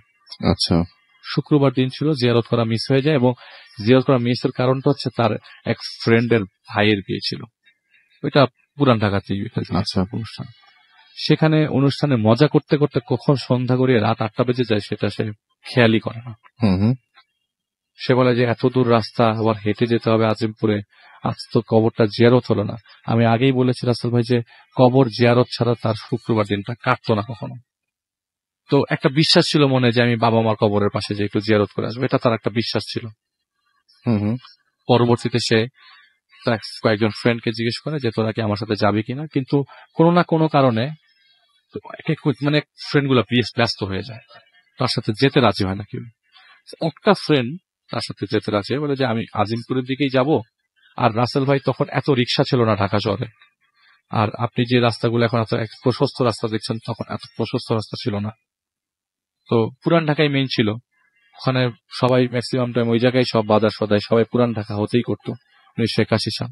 আচ্ছা, তো এক ফ্রেন্ড বললো যে আমি আজিমপুরের দিকে যাব, তুই চাইলে আমার সাথে যাইতে পারো, একসাথে হেঁটে হেঁটে কথা বলতে বলতে চলে যাই। সে হাঁটতে হাঁটতে, এখন আজিমপুর গোরস্থান যেরকমটা দেখেন সবাই, তখন এরকম ছিল, এরকম ছিল না। এখন কত বড় সাইজ, তখন এত বড় সাইজও ছিল না, আর একটু ছোট ছিল। এখন যেরকম ল্যাম্প পোস্ট দেখতে পাচ্ছেন, কোনায় কোনায় ল্যাম্প পোস্ট, তখন এত ল্যাম্প পোস্টও ছিল না। কিন্তু গভর্নমেন্টের সিটি কর্পোরেশনের আন্ডারে ছিল গোরস্থান, এবং ঢাকা শহরের সবচেয়ে বড় গোরস্থান এই আজিমপুরে। যে সে ফ্রেন্ডের সাথে হেঁটে হেঁটে যাচ্ছে, কথা বলতে বলতে গোরস্থানে পৌঁছে যায় রাত্রে 10:45। 10:45 নাগাদ পৌঁছে যায়, এবং ফ্রেন্ডটা তাকে বলে তুই তলে কবরস্থানে যা, আমি যদি আমার কাজ শেষ করে যাওয়ার পথ যাইতে পারি তাহলে একসাথে চললাম। তাহলে একসাথে যাব। সে ঢুকে যায় কবরস্থানে ওকে। এবং সে দেখে একটা লোক পাঞ্জাবি পরা, একটা টুপি পরা লোক কবরস্থান থেকে বেরোচ্ছে। সে তখন মনে করে না সমস্যা নাই, রাত 10টায় তো কোনো সমস্যা হবে না, খুব আহামরি রাত তো না। তো তার বাবার কবরটা ছিল উত্তর দিকে, আপনার আরো একটু সামনে মাঝখান বরাবর। এখন তো দক্ষিণ দিকের গেটটা আপনারা সবাই চেনেন। এই পাশে যেমন দক্ষিণ দিকের গেটটা, যে মেইন এন্ট্রান্সটা, তার বাবার ছিল একদম লাস্টের দিকের কবরটা। তো সে যায় কবরস্থানে, কবর জিয়ারত করতে যায় এবং কবর জিয়ারত করে। এমন সময় একটা লোক তার পাশে এসে দাঁড়ায়, এসে জিজ্ঞেস করে, কি ব্যাপার, বাবা মার কবর তাই না? সে তেমন পাত্তা দেয় না, কারণ কবরস্থানে অনেক মানুষজনই চলাফেরা করে। তো সে বলে যে সে চুপচাপ কবর মুনাজাত করে দোয়া পড়ছে। ওই মুনাজাত করা অবস্থায় মানে আপনি একটা মানুষ মুনাজাত করলে কথা বলবেন না, তাকে জিজ্ঞেসও করবেন না কোনো কোয়েশ্চেন, কিন্তু ওই লোকটা জিজ্ঞেস করছে অ্যাক্সিডেন্টে মারা গেছে তাই না? তো তিনি তখন উত্তর দেয় যে, মানে উত্তর না যাওয়ার ভান করে সে মুনাজাতটা খুব দ্রুত কমপ্লিট করে রাস্তার দিকে যাওয়া স্টার্ট করে।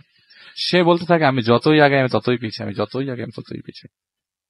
তখন ওই লোকটা তার সামনে আবারও আসে, বলে যে তুমি যে ভাগতে চেষ্টা করছো, আমি তো তোমার কোনো ক্ষতি করবো না, তুমি ভাগতে চেষ্টা করছো কেন? এটা বলতেই সে দেখলো একটা ছোট বাচ্চা হামাগুড়ি দিয়ে তার সামনে দিয়ে যাচ্ছে। আপনি নিশ্চয়ই কবরস্থানে কখনো বাচ্চা ছেড়ে দিবেন না, রাইট? এটা দেখার পর তার বুক কেঁপে উঠলো যে আমি কি দেখছি। সে দেখলো ওই বাচ্চাটা হামাগুড়ি দিতে দিতে কবরে ঢুকে গেল। বলে যে এই দৃশ্য আমি আগেই কখনো দেখি নাই, এতদিন কবরস্থানে আসছি, হ্যাঁ এটাই আমার প্রথম রাতের সফর, আমি রাতে এই প্রথম কবরস্থানে ঢুকলাম, কিন্তু এরকম দেখবো কিনা দেখবো আমি কখনো কল্পনা করি নাই। ওকে। সে তখন বলল যে, ওই লোকটা তখন বলল যে তোমার বাবা মা ওই কর্নারে আছে, তুমি চাইলে দেখা করে আসতে পারো, কিন্তু তাদের কোনো কোশ্চেন জিজ্ঞেস করবো না।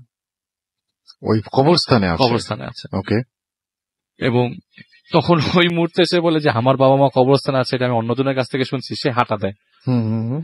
ওই যে বলছিলাম, সে যতই সামনের দিকে এগোচ্ছে ততই সে পিছের দিকে চলে যাচ্ছে, যতই সামনে, যত জোরে দৌড়াচ্ছে ততই সে পিছনে চলে আসছে। একটা সময় টায়ার্ড হয়ে যায়। ওই ঘন্টা খানেক হয়ে গেল, আমি চেষ্টা করছি যেতে, কিন্তু ওই লোকটা ওই চারিপাশেই হাঁটছে, আমার চারিপাশে। সে তখন আমাকে বলল, তুমি তোমার বাবার সাথে চাইলে দেখা করতে পারো, তোমার বাবা মার সাথে কোনো কোয়েশ্চেন জিজ্ঞেস করবে না। আবারও বলছি, তারা ওই কর্নারেই আছে। হঠাৎ করে একদল লোক লাশ নিয়ে কবরস্থানে ঢুকছে। এইটা দেখার পরে রাসেল ভাই ওনার স্পিডটা খুব নর্মাল হয়ে গেল। সে যেভাবে দৌড়াচ্ছিল সেভাবেই দৌড়াতে পারছে, এখন আর পেছাচ্ছে না। আচ্ছা। ওই কবরস্থানের মানুষগুলার দলটা এত বেশি ছিল, হয়তো কোনো পরিচিত রিনাউন লোক মারা গেছে সেখানে, প্রচুর মানুষ। তখন ওই মানুষজনের সাথে জানাজা হচ্ছে। তো সে বলল যে জানাজার নামাজটা আমি পড়ে যাই। জানাজার নামাজটা সে শেষ করে ওই মুহূর্তে ওই জায়গা থেকে চলে যাচ্ছে। এমন সময় একজন লোক তার সামনাসামনি বললে যে, তুমি এখানে কি করতে এসছো? বলে যে আমি তো আপনাকে চিনি না। বলে যে আমাকে তোমার চিন্তা হবে না, তুমি এখানে কি করতে এসছো?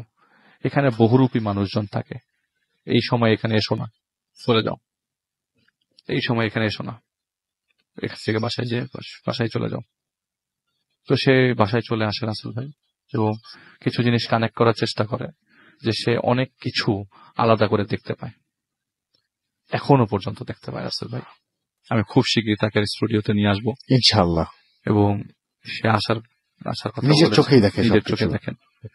বলে যে আমি এমন সব জিনিস, এমন সব লোকজনদের দেখি, তার ফুপাফুপি নাই, ওই বিল্ডিংটা সে এখন পর্যন্ত মেনটেন করেন। আমি বলবো না কোথায় বাসাটা, কোথায়, সব বলা হয়ে যায়, না একদমই দরকার নেই। আমি কিছু কথা গোপন রাখতে চাই। তাকে নিয়ে আসবো, আমি বুঝতে পারি, আর সে আসার কথা বলেছেন। এবং সে যে প্রতিদিন দেখতে পান রাসেল ভাই এমনও না, কিন্তু সে দেখতে পান। বলে যে আমাকে সবাই খুঁজে পায় না, আমি সবার সামনে ধরা দিতেও চাই না, এবং আমি যে দেখি আমি কাউকে বলতেও চাই না। ওকে। So thank you so much Alif, and আপনি কষ্ট করে এসেছেন এবং আজকে আমাদের সাথে ঘটনা শেয়ার করলেন। থ্যাংক ইউ ভেরি মাচ, এবং আমার মনে হয় সি ইউ সুন, ইনশাআল্লাহ, and soon see you again, and আশা করছি যে সেটা খুব তাড়াতাড়ি হবে, রাইট? ইনশাআল্লাহ।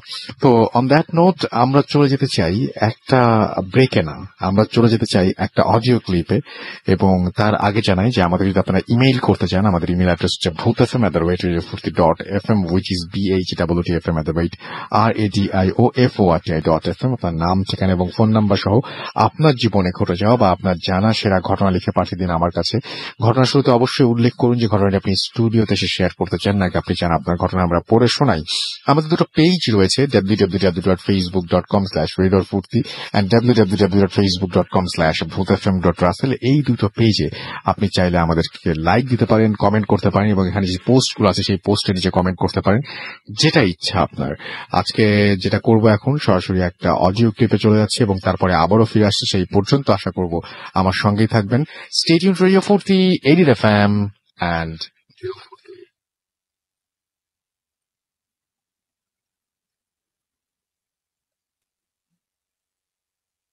আসসালামু আলাইকুম রাসেল ভাই, আমি হচ্ছে নয়ন হোসেন হাবিব, বলছি সৌদি আরবিয়া থেকে। রাসেল ভাই, আজকে যে ঘটনাটা আমার সাথে শেয়ার করবো সেটা আমার সাথে ঘটনা। ঘটনাটা ঘটেছে হচ্ছে আমার একজন কলিগের পরিচিত ব্যক্তির সাথে।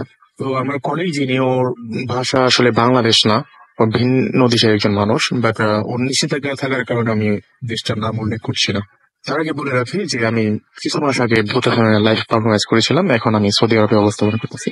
যাই হোক, আমি ঘটনাটা বলি। আমার কলিগ আমাকে যেভাবে বলছে, একটা ওকেশনে সে তার দেশে যায় আসলে। তো দেশে যাওয়ার পর তিনি যেটা করতেন, প্রায় প্রতি সকালেই ফজরের নামাজ শেষ করে তিনি তাদের এলাকায় যে গোরস্থান আছে সেখানে যেতেন। তো তার এটা অভ্যাস ছিল। তো সেদিনকার প্রতিদিনের মতো সেদিনও তিনি তার গোরস্থানের ওখানে যান। তো তিনি যেতে দেখতে পান যে তাদের ওই গোরস্থানটা বেশ বড় একটা গোরস্থান ছিল, এবং তার পাশে জানাজা নামাজ পড়ার জন্য কিছু জায়গা ছিল। হ্যাঁ, তো ওখানে জানাজা নামাজটা যেখানে মানুষ পড়তো একটা ফ্লোর করা ছিল। তো ওখানে তিনি যেটা দেখতে পান যে একজন মানুষ সেন্সলেস অবস্থায় শুয়ে আছে, এবং তার পাশ ঘিরে প্রায় বেশ কিছু মানুষ তাকে দেখতেছে।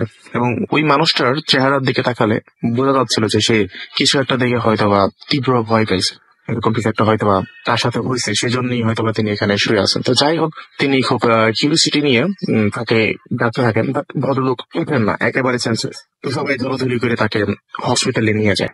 হাসপাতালে নিয়ে যাওয়ার পর প্রায় সেখান থেকে তিনি ঠিক হন, এবং ঠিক হওয়ার পর 3-4 দিন পর আমার যিনি কলিগ, তার সাথে তার দেখা হয়। তো দেখা হওয়ার পর আমার কলিগ তাকে প্রশ্ন করে যে আপনার সাথে কি ঘটেছিল সেদিন। তার আগে একটু বলে রাখি যে ওই গোরস্থানটার পাশে একটা পুকুর ছিল, আর ওই পুকুরে একটা লাশ ভেসেছিল।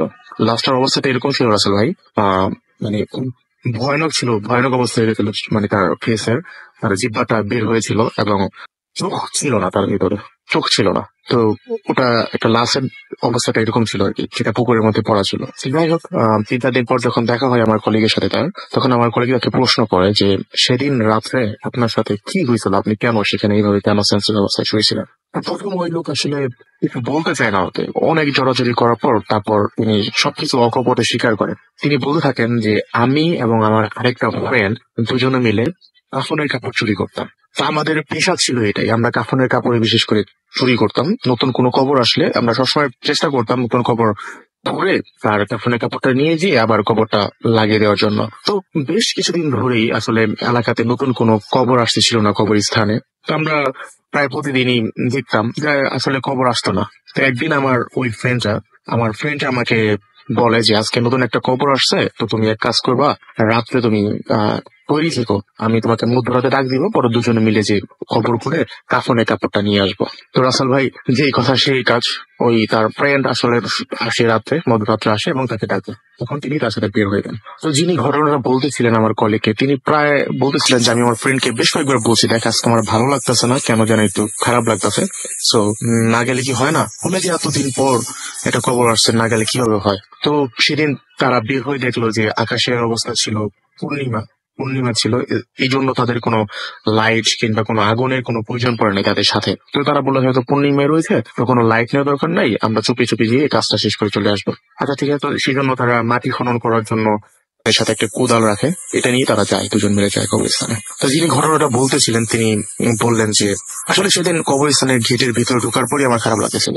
আমরা এই পেশা অনেক দিন ধরে জড়িত ছিলাম, আমাদের সচরাচর এরকম লাগে না, কারণ আমাদের অভ্যস্ত এই পেশাটার উপরে, কাফনের কাপড় চুরি করা। তো তারা কবরস্থানের গেট দিয়ে ভিতরে ঢুকে, অজস্র কবর সেখানে, ওই এলাকা ভিত্তিক কবর তো, অজস্র কবর। তো সেই কবরের আঁকা বাঁকা পথ দিয়ে তারা ওই যে আজকে বিকেলে যে কবরটা হয়েছে এখানে, ওই কবরটার ওখানে যায় খনন করার জন্য। তো যখন ওই কবরটার ওখানে যায় এবং তারা মার্ক করে যে এটাই সেই কবর, আজকে বিকেলে এখানে কবর হয়েছে, এমনি তো নতুন কবর দেখলে বোঝা যায় যে এটা নতুন কবর। তো তারা প্রথমে কবরের চারপাশে যে বেড়া দেওয়া ছিল সেটা তুলে ফেলে, সেটা তুলে তার ওই ফ্রেন্ডটাই কোদাল নিয়ে কবরের মাটিগুলো উঠাতে থাকে। তো কবরের মাটি উঠানোর পর, মানে নর্মালি আমরা জানি কবরের নিচে যে বাঁশগুলা দেওয়া হয় সেটা তেমন একটা মানে মাটি শুধু খনন করার প্রয়োজন পড়ে না, অল্প একটু বাড়ি খনন করলে বাঁশগুলা পাওয়া যায়। কিন্তু সেদিন তারা কবর খুঁড়তেছিলেন, বাট বাঁশ খুঁজে পাওয়া যাচ্ছিল না। তো তিনি তার বন্ধুকে বলেন, বন্ধু হয়তো এখানে কোনো প্রবলেম আছে, চলো আমরা চলে যাই। বলে না, হয়তো বা দেখা যায় একটু গভীর করে কবর দিচ্ছে তাকে, সেই জন্য হয়তো আমরা বাঁশগুলো পাচ্ছি না, তো আরেকটু দেখছি। তো খনন করতেছে, তো একটা সময় প্রায় বেশ সময় হয়ে যাওয়ার পর, বেশ খানিক খনন করার পর তিনি বুঝতে পারেন যে বাঁশগুলা তার ওই কোদালের মধ্যে লাগতেছে। তখন বলে যে দেখো বাঁশগুলো এখানে দেখা যাচ্ছে। তো একটা পর্যায়ে তারা বাঁশগুলা উপরে উঠাই ফেলেন এবং বাঁশগুলো উপরে উঠাই ফেলার পর ওখানেও আমাদের দেশের মতোই নর্মাল একটা শীতল পাটি দিয়ে মানে রাস্তার উপরে দিয়ে রাখে। তো ওটাও উঠাই ফেলে। তো এখন কিছু দূর দেখা যাচ্ছে সাদা কাপড়, সাদা কাপড়টা যখন দেখা যাচ্ছে মানে মনে হচ্ছে সাদা কাপড় খুব ঝকঝক করতেছে, এরকম একটা সাদা কাপড়, সেটা মানে কোনো মাটি লাগানো নেই, মানে তার কাছে যেটা লাগছিল আর কি, তিনি সেটাই ধরে বলতেছিলেন যে সাদা কাপড় দেখা যাচ্ছিল। তো তিনি খনন করতে থাকেন, খনন করতে করতে একটা সময় অনেক বড় খনন করে ফেলেন যাতে করে দুজন মানুষ ওখানে ঢুকতে পারে। যখন পুরোটা খনন করে ফেলেন তখন তিনি দেখতে পান যে আমরা জানি নর্মালি কবরে যখন লাশ রাখা হয় তখন কবরের মাথায় এবং পায়ের মধ্যে যেই কাফন কাপড়ে কিন্তু একটা রশি দিয়ে গিঁট দেওয়া থাকে। তো তিনি দেখেন যে ওখানে কোনো গিঁট দেওয়া থাকে, কিন্তু কবরে যখন নামানো হয় তখন কিন্তু ওই গিঁটটা খুলে ফেলা হয়। বাট ওই লাশটার গিঁটটা খোলা ছিল না, ওভাবে লাগানো ছিল। তো সেই জন্য তার ফ্রেন্ড তাকে বলে যে তুমি একটু নিচে আসো, এসে আমাকে একটু হেল্প করো, তো ওই রশিটা খুলে দাও। তো তিনি তখন নিচে যায়। তারা দুজন বন্ধু একজন মাথার দিকে একজন পায়ের দিকে ওই কাফনের কাপড়ের রশিটা খুলতে যাবে। ঠিক সেই মুহূর্তে যখন তারা কাফনের কাপড়ের ওই রশির মধ্যে হাত দিয়েছে তখনই তারা যেটা দেখতে পায় সেটা হচ্ছে, আমি আগেই বলেছি কবরটা একটু গভীর, তারা দেখতে পায় যে কবরের উপরে মানে কবরের পাড়ে দুজন মানুষ দাঁড়িয়ে আছে, কিন্তু দুজন মানুষই হুবাহু দেখতে তাদেরই মতো, তাদের ফেস যেমন ওই মানুষ দুজনের ফেস তেমন। তো এটা দেখে যিনি ঘটনা বলতেছিলেন তিনি বললেন যে আসলে তখন কি করবো কিছু বুঝতেছিলাম না। আরেকটা ব্যাপার লক্ষ্য করতেছিলাম সেটা হচ্ছে তাদের যে চোখ ছিল, চোখটা কোনো নর্মাল কোনো চোখ ছিল না, একদম মানে আগুন যেরকম উজ্জ্বল, মানে আগুন থেকে যেরকম একটা ঝালসা আসে তাদের চোখের ভিতর থেকে এরকম একটা ভাব আসতেছিল এবং চেহারাটা একটু হাসি রঙিত ছিল। এটা যখন আমি দেখতে পেলাম, দেখার সাথে সাথে আমি কিভাবে কবরের উপরে উঠছি আমি সেটা জানি না, আমি খুব তাড়াহুড়ো করে উঠছি এবং উঠে আমি ওখান থেকে দৌড়াতেছি। কবর এখানে তো কবরের রাস্তাটা যে ছিল আমি সেই রাস্তাটা মার্ক করতে পারতেছিলাম, আমি কবরের উপর দিয়ে দৌড়াচ্ছিলাম এবং আমার যেটা মনে হচ্ছিল যে আমার পেছন থেকে অনেক মানুষ আমাকে, আমি দৌড়াচ্ছি তারাও আমার সাথে দৌড়াচ্ছে এবং বিকট কিছু ছাড়ানো হচ্ছে পিছন থেকে। আমি একটা সময় আমি দেখলাম যে আমি এখানকার যেখানে জানাজা পড়াই সেই ফ্লোরের উপরে চলে আসছি অনেকটা কবরের দেওয়ালের দিকে। কিন্তু যখন আমি এখানে যে আবিষ্কার করলাম যে আমি এখানে আছি তখন আমি যেটা দেখতে পেলাম যে কবরস্থানের যে গেট আছে ওই গেট দিয়ে অজস্র মানুষ কবরস্থানে প্রবেশ করতেছে এবং তারা প্রত্যেকে দেখতে আমার মতো, আমার থেকে তো হাইট বেশি, বা দেখছে আমার মতো, প্রত্যেকের চোখের মধ্যে আগুনের ঝলসি বের হচ্ছে। তো এটা দেখার পর আমি যখন দেখলাম যে এখানে অজস্র মানুষ আমার দিকে মানে আসতেছে তখন আমি দেখে আসলে এত বেশি পরিমাণে ভয় পাই, আমি বুঝতেছিলাম না যে আমার সাথে কি হচ্ছে। একটা পর্যায়ে আমার মনে হলো যে বেশ কিছু মানুষের আমাকে আঘাত করতেছে। তো তারপর আমার আর কিছু মনে নাই, সকালবেলা তো আপনারা আমাকে হসপিটালে নিয়ে আসছে। রাসেল ভাই তার সাথে এটাই হয়েছিল। আর তখন আমার কলিগ তাকে প্রশ্ন করে তোমার সাথে যে আরেকটা ফ্রেন্ড ছিল সেই কোথায়, তখন সে লোক তাকে কনফার্ম করে যে পুকুর পাড়ে যে লাশটা ভেসে উঠছিল ওই লাশটা আর কারোই না, সেটা আমার ফ্রেন্ডের লাশ। তো বলে যে তোমরা তাহলে কোন কবরটা খনন করছিল, ওখানে তো আমরা কোনো এরকম কিছু দেখি নাই যে কোনো কবর খনন করা। তো তিনি বলেন যে আসলে পুরো রাতের ঘটনাটি আমার কাছে কিছু লাগে যেটা ব্যাখ্যা করতে পারবো না। তো আসলে ওই ঘটনা এটাই ছিল।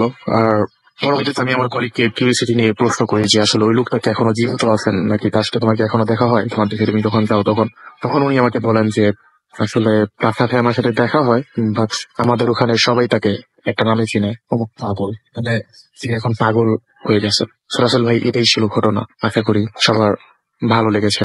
অ্যান্ড এভরি ফ্রাইডে নাইট আমাদের জন্য খুব স্পেশাল হয়, বিশেষ করে আমি সৌদি আরবিয়া থেকে শুনি অনলাইনে আপনাদেরকে, এবং অপেক্ষায় থাকি। অনেক ভালো লাগে। অনেক শুভকামনা অ্যান্ড দীর্ঘ যদিও দোয়া থাকবে। সবাই ভালো থাকবেন। আল্লাহ হাফেজ। Root FM. Night comes alive with Graminphone.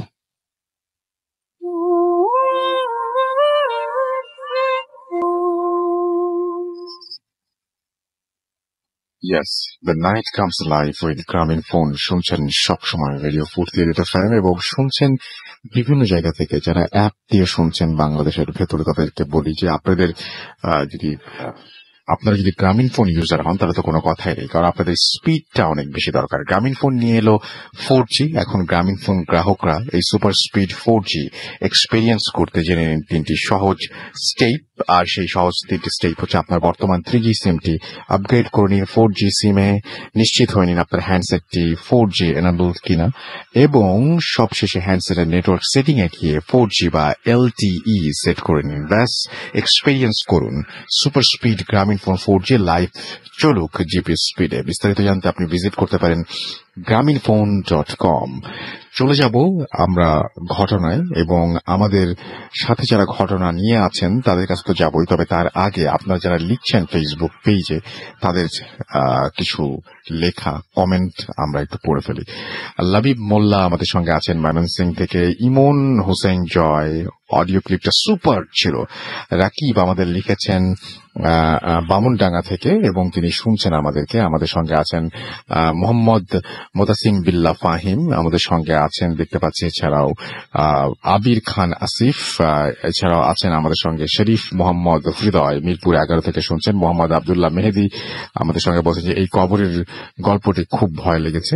Fouzia Fariha দোলা তিনি লিখেছেন ভালো লাগছে। মোহাম্মদ আমাদের সঙ্গে আছেন তানভীর আজম আঞ্জুম তাওসিফ, নাইস স্টোরি, এবং সবগুলোই সেটা তিনি লিখেছেন।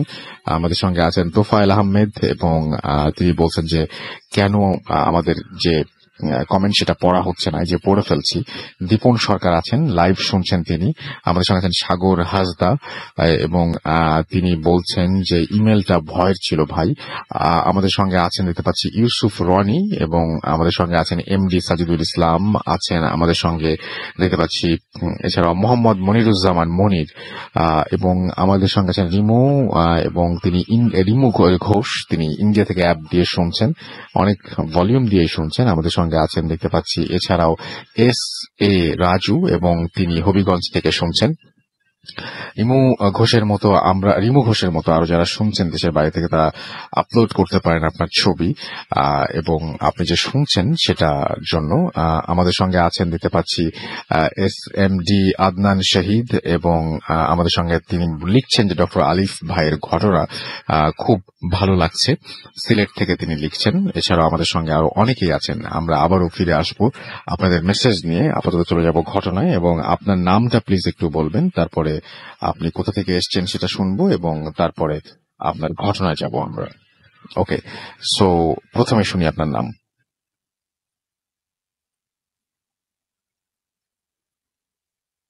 জি, আমি এসেছি মিরপুর 11 থেকে। তো আমি ছোট থেকে বড় হয়েছে চট্টগ্রামেই। জি। তো আমার যে ঘটনা সেটা হচ্ছে আমার বড় মামার সাথে ঘটে যাওয়া ঘটনা। তো ঘটনা হচ্ছে আমার বড় মামা তখন নতুন বিয়ে করেছে, তো তারা এক বাসায় উঠেছে চট্টগ্রাম টাইগার পাসের একটা এরিয়ায়। তো আমার বাসা ভিতরে জানলা থেকে একটা বিশাল বড় মাঠের সামনে একটা বিশাল বড় তুলা গাছ আছে, যেটা জানলা দিয়ে স্পষ্ট থাকে। তো ঘটনার দিন মামা তার রুম থেকে ড্রয়ার থেকে একটা 500 টাকা নোট বের করে আর কি তার কাজের জন্য। তো বের করার সময় সেই মুহূর্তে মামি একটু ডাক দেয় রান্নাঘর থেকে। তো ডাক দেওয়ার সময় মামা করে কি টাকাটা যদি উড়ে যায় বা হারায় জানা যায় সেজন্য করে কি ওয়ার্ডরোবের উপর একটা কাঁচ ছিল, কাঁচের নিচে টাকাটা ঢুকায় রাখে আর কি, যেন টাকাটা চলে না যায় বা পড়ে না যায় বা হারায় না যায়। তো এর মধ্যে মামা রান্নাঘরে যায়, যে কথা বলে আসে প্রায় 1 থেকে 2 মিনিটের ব্যাপার। এসে দেখে যে টাকাটা নাই। তো নাই, মামা একটু অবাক হলো কি ব্যাপার, টাকাটা কে নিল, কারণ রুমে মামার মামি ছাড়া কেউ ছিল না তখন। আর ও তো যে জানলাটা ছিল তার লোহার বেড়া দেওয়া আর কি, ভিতরে একটু ফাঁক, জাস্ট ওখান থেকে কারো পক্ষে নেওয়াটাও সম্ভব না। হ্যাঁ, কারো পক্ষে নেওয়াটাও সম্ভব না। তো মামা এটা নিয়ে একটু অবাক হয়ে কি ব্যাপার, টাকাটা কে নিল। তো ওদিন হালকা পাতলা খোঁজাখুঁজি করে টাকাটা পাইনি। তো পরের দিন সকালে মামা আবার আমাদের বাসায় আসে, এসে বিষয়টা বলার পরে তো সবাই একটু বিঘ্ন হয় ব্যাপারটা নিয়ে। তো আমাকে যাওয়ার সময় মামা আবার আমাকে নিয়ে যায়, যে চল আমার সাথে একটু, আমরা পুরো ঘরটা আজকে একটু খুঁজে দেখি। তো আমিও মামার সাথে যাই।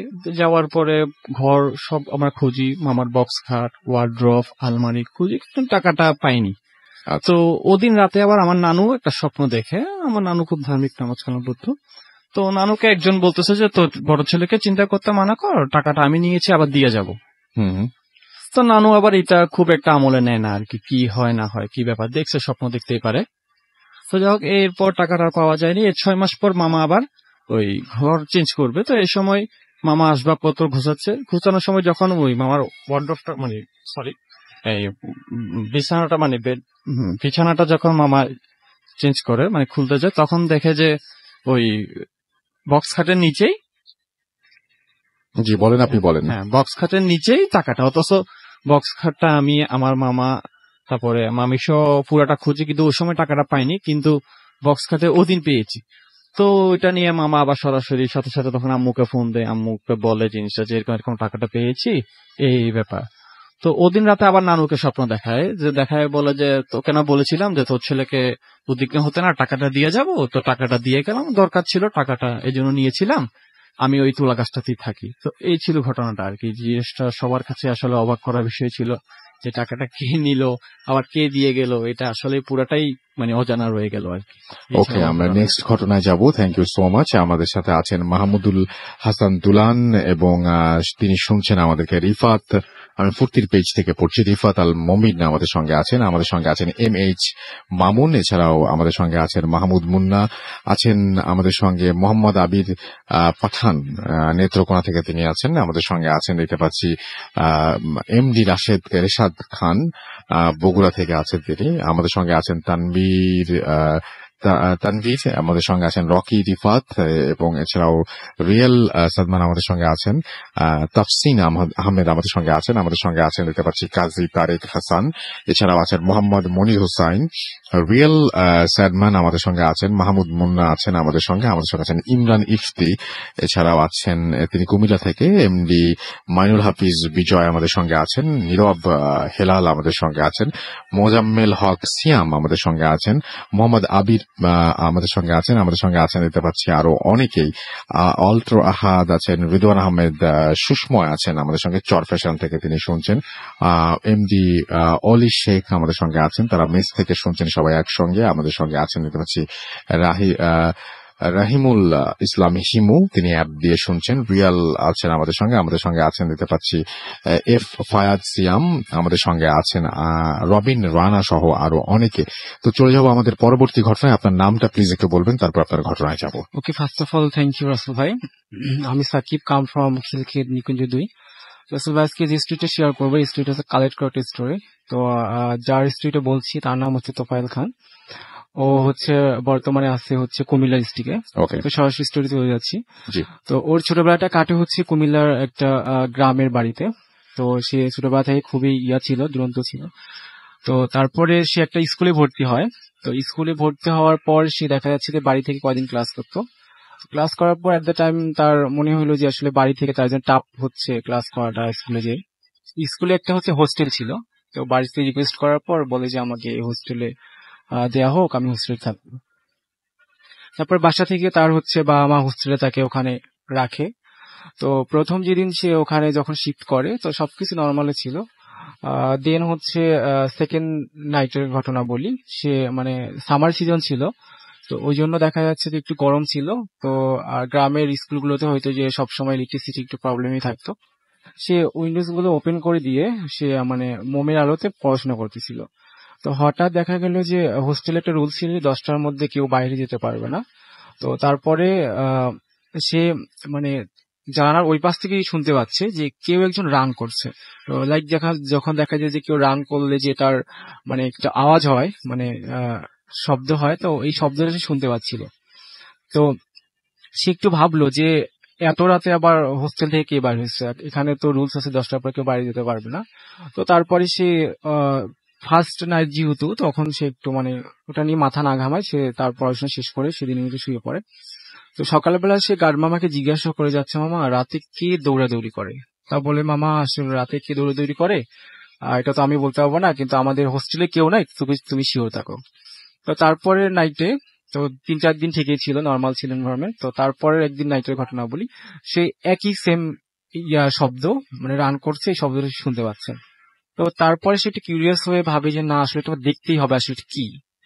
তো তারপরে সে তো গার্ড মামাকে বলে যে মামা একটু আমাকে বাইরে হওয়ার সুযোগ দেন, আমি জাস্ট যাবো, 1 মিনিটের মধ্যে চলে আসবো। তারপর ঠিক আছে 1 মিনিটেই দিব, কিন্তু বেশি টাইম এক্সপেন্ড করতে পারবেন না। তো রাসেল ভাই ও যেটা শুনতো যে ওটা হচ্ছে উইন্ডোজ পাস ওই পাশে যাইতো, লাইক 30 সেকেন্ডের মধ্যে ওটা আবার ব্যাক করতো। তো সে ভাবছে যেহেতু চলে গেছে অবভিয়াসলি সে ব্যাক করবে, তো আমি দেখবো এটা আসলে কারা। রাসেল ভাই ও যখন যায়, তো যাওয়ার পর জানালার পাশে যখন দাঁড়ায় থাকে, তখন দেখতেছে যে ওইটা ব্যাক ঠিকই করছে, বাট সে সাউন্ডটা শুনতে পাইছে, বাট আসলে মানুষ বা কে দৌড়ালো সেটাকে সে দেখতে পায়নি আর কি। তো তারপর সে ভয় পেয়ে দৌড়ে চলে আসে হোস্টেলের রুমে। তো চলে আসার পর তো ফ্রেন্ড বলে, যদি কোথায় গেছিল এত ঘামতেছিস কেন? তা বলতেছে আমি একটু বাইরে গেছি। তো সেদিনের মতো সে শুয়ে পড়ে, যেটা কি দেখলো। তারপরে তাদের স্কুলের সামার ভ্যাকেশন শুরু হয়, তো সে বাসা চলে যায়। তো বাসা যাওয়ার পরে তো ওর বাবা মা একটু রেস্ট্রিকশনের মধ্যে রাখতো, যে এখানে যাওয়া যাবে না, সেখানে যাওয়া যাবে না, গ্রামের এনভায়রনমেন্ট ভালো না। তো তার কিছু ফ্রেন্ড যেহেতু অনেকদিন পর গ্রামে গেছে, তো কিছু ফ্রেন্ড আসছে, তো বলতেছিল চল আমরা জাম খেতে যাই। তো ওদের বাসাটা একটু বলে রাখি, ওদের বাসার পাশে ছিল একটা বাজার, দেন ছিল হচ্ছে জাম গাছটা। তো তারপরে সে যেটা করে যে ফ্রেন্ড সার্কেল সবাই মিলে জাম গাছে ওঠে জাম খাওয়ার জন্য। তো ও যে ডালটাতে বসেছিল, সে আমাকে যেভাবে বলে যে ডালটা ছিল অনেক মোটা। তো ওই সময় কোনো ঝড় ছিল না, বৃষ্টি ছিল না, তো ওটা ভাঙার কোনো অপশন ছিল না। তো সে মানে ওই ডালটা শব্দ করে মানে ভেঙে সে মাটিতে পড়ে। বাট ও যেটা বলে যে আমি এত দূর থেকে প্রায় 100 ফিট উপর থেকে পড়ে যাই, বাট তার কিচ্ছু হয় না।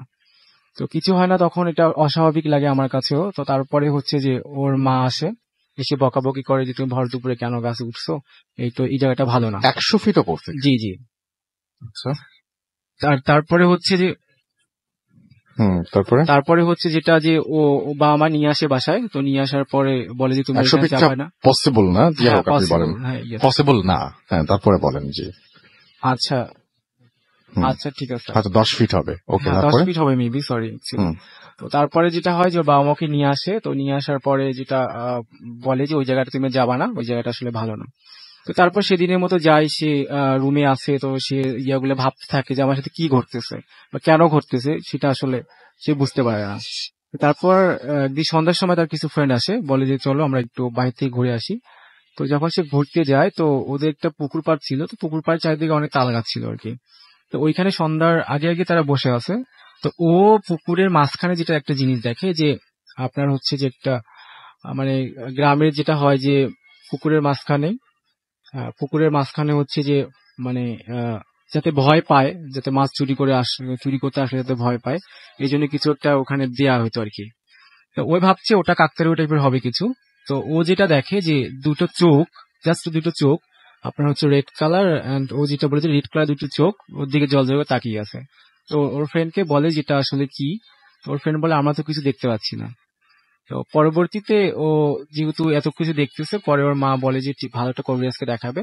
তো কবিরাজকে দেখানোর পর কবিরাজ বলে যে ওই যে হোস্টেলে যে দৌড়াইতো, তো ওটা যেহেতু কিউরিসিটি দেখতে গেছিল, তো ওইটা খারাপ বার্তাটা ওকে প্রডিউস করছিল।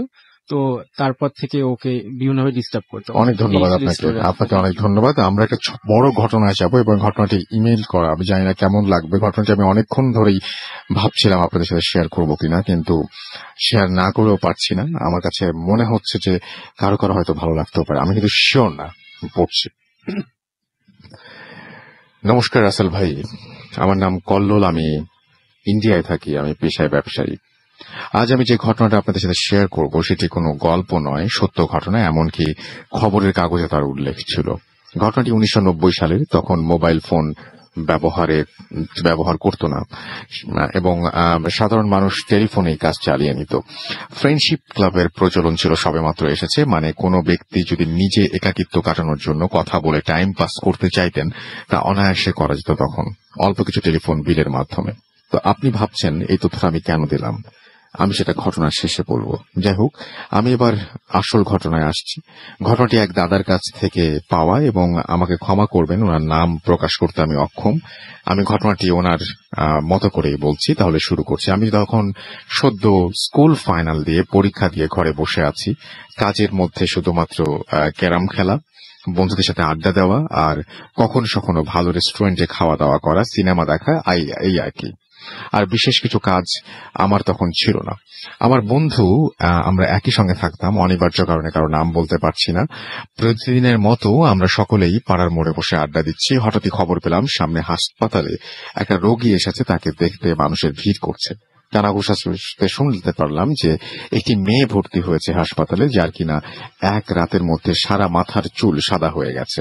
আমরা ভাবলাম যে মেডিকেল শাস্ত্রে কোনোভাবেই এটা হয়তো সম্ভব না, ব্যাপারটা একবার সামনাসামনি দেখে আসা যাক।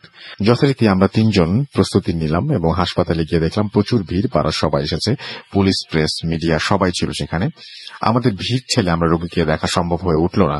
আমাদের পাড়ার এক প্রবীণ ব্যক্তি, হরিবাবু ওনার নাম, ওনাকে আমরা হরি জ্যাঠা বলে ডাকি, উনি গেটের থেকে বেরিয়ে আসছেন। আমরা ওনাকে জিজ্ঞেস করলাম যে ঘটনা কি। হরি জ্যাঠা বললেন যে মেয়েটি নাকি রাত্রেবেলা ফোনে কথা বলতে বলতেই করে সেন্সলেস হয়ে যায় এবং ওইখানে জ্ঞান হারায়। সকালে তাকে টেলিফোন সামনে মেঝেতে পাওয়া যায় এবং তার মাথার পেছনের দিকটা ফেটে গেছে এবং চুলগুলো কোনো একটা কারণে সাদা হয়ে গেছে। আমাদের খুব সুবিধা হলো না, তার কারণ এইটুক মানে পাড়ার মোড়েই আমরা শুনেছিলাম। কিছুটা উদাস হয়ে আমরা পাড়াতে ফিরলাম এবং আসল খবরটা পাওয়া গেল মিলনের কাছ থেকে। মিলন বলল যে আমাদের আরেক বন্ধু, সে বলল যে মেয়েটি নাকি রাত্রেবেলা মাঝে মাঝে এই ক্লাবে ফোন করতো এবং গল্প করত, আর সেই রাত্রেও নাকি তাই হয়েছিল। কিন্তু হঠাৎ করেই ফোনের অপর প্রান্তে বিকট আওয়াজ সে শুনতে পায় এবং দেখে পরিচিত এক ব্যক্তি তার ঘরে উপস্থিত। এই পর্যন্ত বলে সে বলল যে ভাই আমি এইটুকু জানি। আকাশ তখন হঠাৎই মিলনকে বলল, ভাই তুই ওই নাম্বারটা জোগাড় করে দিতে পারবি ফোনের, তোকে বিকেল বেলা কিছু খাওয়াবো আর কি, মানে কাটলেট খাওয়াবো আর কি। মিলন বলল ঠিক আছে দেখছি। এবারে আকাশকে জিজ্ঞেস করলাম, কি রে তুই নাম্বারটা চাচ্ছিস কেন, ওটা দিয়ে কি করবি? আকাশ বলল একবার ফোন করে দেখবো কি হয়। রমেশ ছিল আমাদের মধ্যে একটু ভীতু প্রকৃতির, কিন্তু প্রথমেই সে বলল যে এরকমটা করা ঠিক হবে না, কোথা থেকে কি হয়ে যায়। আমাদের বন্ধুদের মধ্যে আমি এবং আকাশ ছিলাম একটু ভীষণ অ্যাডভেঞ্চার প্রিয়। বললাম ধুর কি আর হবে, একটা ফোন, তাতে আবার কি, যা হোক দেখা যাবে, মজা হবে। আজ রাত্রেবেলা আমরা করব এবং সবাই রাত 10টার মধ্যে বাসায় চলে আসবে। যথারীতি যেমন কথা তেমনই কাজ। বিকেলের মধ্যে সবাই ফোন নাম্বার জোগাড় করা হয়ে গেল এবং আমরা 3 জন 10টার ভেতরে আমাদের বাড়িতে এসে উপস্থিত হলাম। খাওয়া দাওয়া সেরে দরজা বন্ধ করে টেলিফোন নিয়ে বসলাম। তখন আনুমানিক রাত 12:30 বাজে। রিসিভার হাতে নিয়ে ডায়াল করলাম। ডায়াল করার সাথে সাথে রিং হলো, কিন্তু উল্টে অপর প্রান্ত থেকে একটা মহিলা কণ্ঠস্বর ভেসে উঠল, দিস নাম্বার ডাজন্ট এক্সিস্ট। আমি ফোনের রিসিভারটা হতাশ হয়ে নামিয়ে রাখলাম এবং আকাশকে বললাম যে নাম্বার তো এক্সিস্টই করছে না বলছে। আকাশ রেগে গিয়ে বলল, ধুর তোর হাতে লাগছে না, আমাকে দে, ট্রাই করি। এবারে আকাশ ডায়াল করলো এবং একই জিনিস শুনতে পেল এবং নাম্বারটির কোনো অস্তিত্ব নেই। কিন্তু আকাশ যেটা করেছিল, ও কান থেকে রিসিভারটা নামায়নি। এবার একটা মহিলা কণ্ঠ শোনা গেল, যিনি বলছেন যে তোমরা আমাকে বিরক্ত করছো কেন? আকাশ বলল, এই নাম্বারটা আমরা পেপারে পেয়েছি তাই ডায়াল করলাম, বিরক্ত করা আমাদের উদ্দেশ্য ছিল না। তখন অপর প্রান্ত থেকে সেই মহিলা বলল যে বিরক্ত করা তোমার উদ্দেশ্য ছিল না, কিন্তু আমি ভীষণ বিরক্ত হলাম, আমি শান্তিতে ঘুমিয়েছিলাম। এই পর্যন্ত বলে উনি হাসতে থাকলেন এবং তিনি বললেন যে তোমাদের সাথে যেটা হবে সেটার জন্য আমরা দায়ী নই। হাসি যাকে মানে একদম অট্ট হাসি। আকাশের মুখ চোখ দেখলাম একটু শুকিয়ে এসেছে। এবার কান থেকে ফোনটা নামিয়ে আমাকে দিল। আমি ফোনের রিসিভারটা কানে নিয়ে দেখি কোনো শব্দ নেই, ফোনের লাইন কেটে দেওয়া হয়েছে। আমি তখন আকাশকে জিজ্ঞেস করলাম, কি রে কি বললো, বলবি তো? ও আমাকে সংক্ষেপে ঘটনার বিবরণ দিল। আমি বললাম, এই ব্যাপার নিশ্চয়ই কোনো ক্রস কানেকশন হয়েছে এবং ভদ্রমহিলা রেগে এই কথা বলেছেন, দেখ সকালবেলা পুলিশকে না আবার আমাদের নাম্বারটা দিয়ে দেয়। এবার রমেশ বলল, অনেক হয়েছে তোদের অ্যাডভেঞ্চার, এবার বন্ধ কর, চল সবাই ঘুমায়, অনেক রাত হয়েছে। তারপর আমরা সবাই যে যার মতো ঘুমিয়ে পড়লাম। এরপর 7 দিন কেটে গেল, কোনো কিছু হয়নি। হঠাৎ একদিন ভোরবেলা প্রায় 5:30 বাজে, তখন ঠিক মতো আলোও ফোটেনি, আকাশ আমার বাড়িতে এসে হাজির। দেখলাম ও ভীষণ ভয় পেয়ে রয়েছে এবং আমি বললাম, কি রে, এত সকালবেলা কি ব্যাপার? এবার আকাশ বলল, ভাই আমার সাথে অদ্ভুত অদ্ভুত সব ঘটনা ঘটছে। আমি বললাম, কিরকম? উত্তরে আকাশ বলল, আমি রাত্রেবেলা ঘুমাচ্ছি, হঠাৎ বুঝতে পারলাম ঘরের মধ্যে আমি ছাড়াও অন্য কেউ আছে। সে ক্রমাগত পায়চারি করছে। আমি আলো জ্বালিয়ে দেখি ঘর ফাঁকা। তখন বাথরুমে গেলাম, গিয়ে স্পষ্ট বুঝতে পারলাম আমার পেছনে কেউ সে দাঁড়িয়েছে, কিন্তু ঘাড় ঘুরিয়ে দেখি কেউ নেই। বিছানায় এসে পুনরায় ঘুমানোর চেষ্টা করলাম, কিন্তু কিছুতে ঘুম আসলো না। আমি বললাম, কোন ভূতের সিনেমা দেখেছি, হয়তো তারই এফেক্ট একটা। তার উত্তরে সে যেটা বলল, আমি একটু চিন্তিত হয়ে পড়লাম। আকাশ বলল, ভোরবেলা আমি ঘুমোচ্ছি, তখন আনুমানিক 3:30-4টা বাজে। আমার কানের সামনে ফিসফিস করে এক মহিলা কণ্ঠস্বর আমাকে বলল, আমি ঘুমাচ্ছিলাম, আমাকে কেন জাগালে? আমি ধর্মর করে বিছানায় উঠে বসলাম এবং আমি বললাম যে, কে তুমি? দেখলাম যে ঘরে কেউ নেই, কিন্তু আস্তে আস্তে নাম শুনতে পেলাম। নামটি হচ্ছে মোহিনী। আমি বললাম, এসব তোর মনের ভুল, ওগুলোকে অত বেশি পাত্তা দিস না। তারপর আকাশকে কোন রকমে বুঝিয়ে সুঝিয়ে বাড়ি পাঠালাম। আমি এবার চিন্তা করতে লাগলাম যে এই নামটা আকাশ বলল সেটা কোত্থেকে সে জানলো, নাকি নিছক বানিয়ে বলছে। যাই হোক, এরকম ভাবেই দিন কাটতে লাগলো। আকাশ রাত্রেবেলা দুঃস্বপ্ন দেখে, ঘুম থেকে চমকে ওঠা, খাওয়া দাওয়া ঠিকঠাক করে না। আকাশের শরীর একেবারে ভেঙে পড়লো, বাড়ি থেকে বেরোয় না, সারাক্ষণ বাড়িতেই থাকে। বাড়িতেও বেশিরভাগ সময় ঘর বন্ধ করে রাখে। আমরা গেলে ওর মা বলে আকাশের শরীর খারাপ, ও ঘুমাচ্ছে। আমাদের সঙ্গে ওর যোগাযোগ আস্তে আস্তে কমে গেল। আমাদের এখানে গলগ্রিন নামে একটা জায়গা আছে, জায়গাটা মোটামুটি ফাঁকা থাকে। সন্ধ্যেবেলা একদিন আমি সাইকেল নিয়ে ওখান থেকে ফিরছি, হঠাৎই আমার মনে হলো যে পেছনের ক্যারিয়ারে কেউ যেন বসে আছে। এরকম হামেশাই হতো যে আমি রাস্তা দিয়ে যাচ্ছি, আমার কোনো বন্ধু দেখে যে সাইকেলে চেপে বসলো, তাই আমি ঘাড় না ঘুরিয়ে চলে আসি। এবারে তাকিয়েছি, হঠাৎ করে তাকিয়েছি এবং দেখছি একটা 4 চাকা গাড়ি এসে একদম আমার সামনে এসে ব্রেক করলো। প্রায় একটু যেন ধাক্কা লাগেনি। আমি কোন রকমে বাড়ি ফিরলাম। রাত্রেবেলা খাওয়া দাওয়ার পর বিছানায় শুয়েই এসব নিয়ে ভাবছি, হঠাৎ দেখলাম আমার টেবিল ল্যাম্পটা ধপ করে বন্ধ হয়ে গেল। আমি উঠে সেটাকে চেক করার জন্য গেলাম, দেখি বাল্ব আছে, কানেকশন আছে, কিন্তু আলো জ্বলছে না।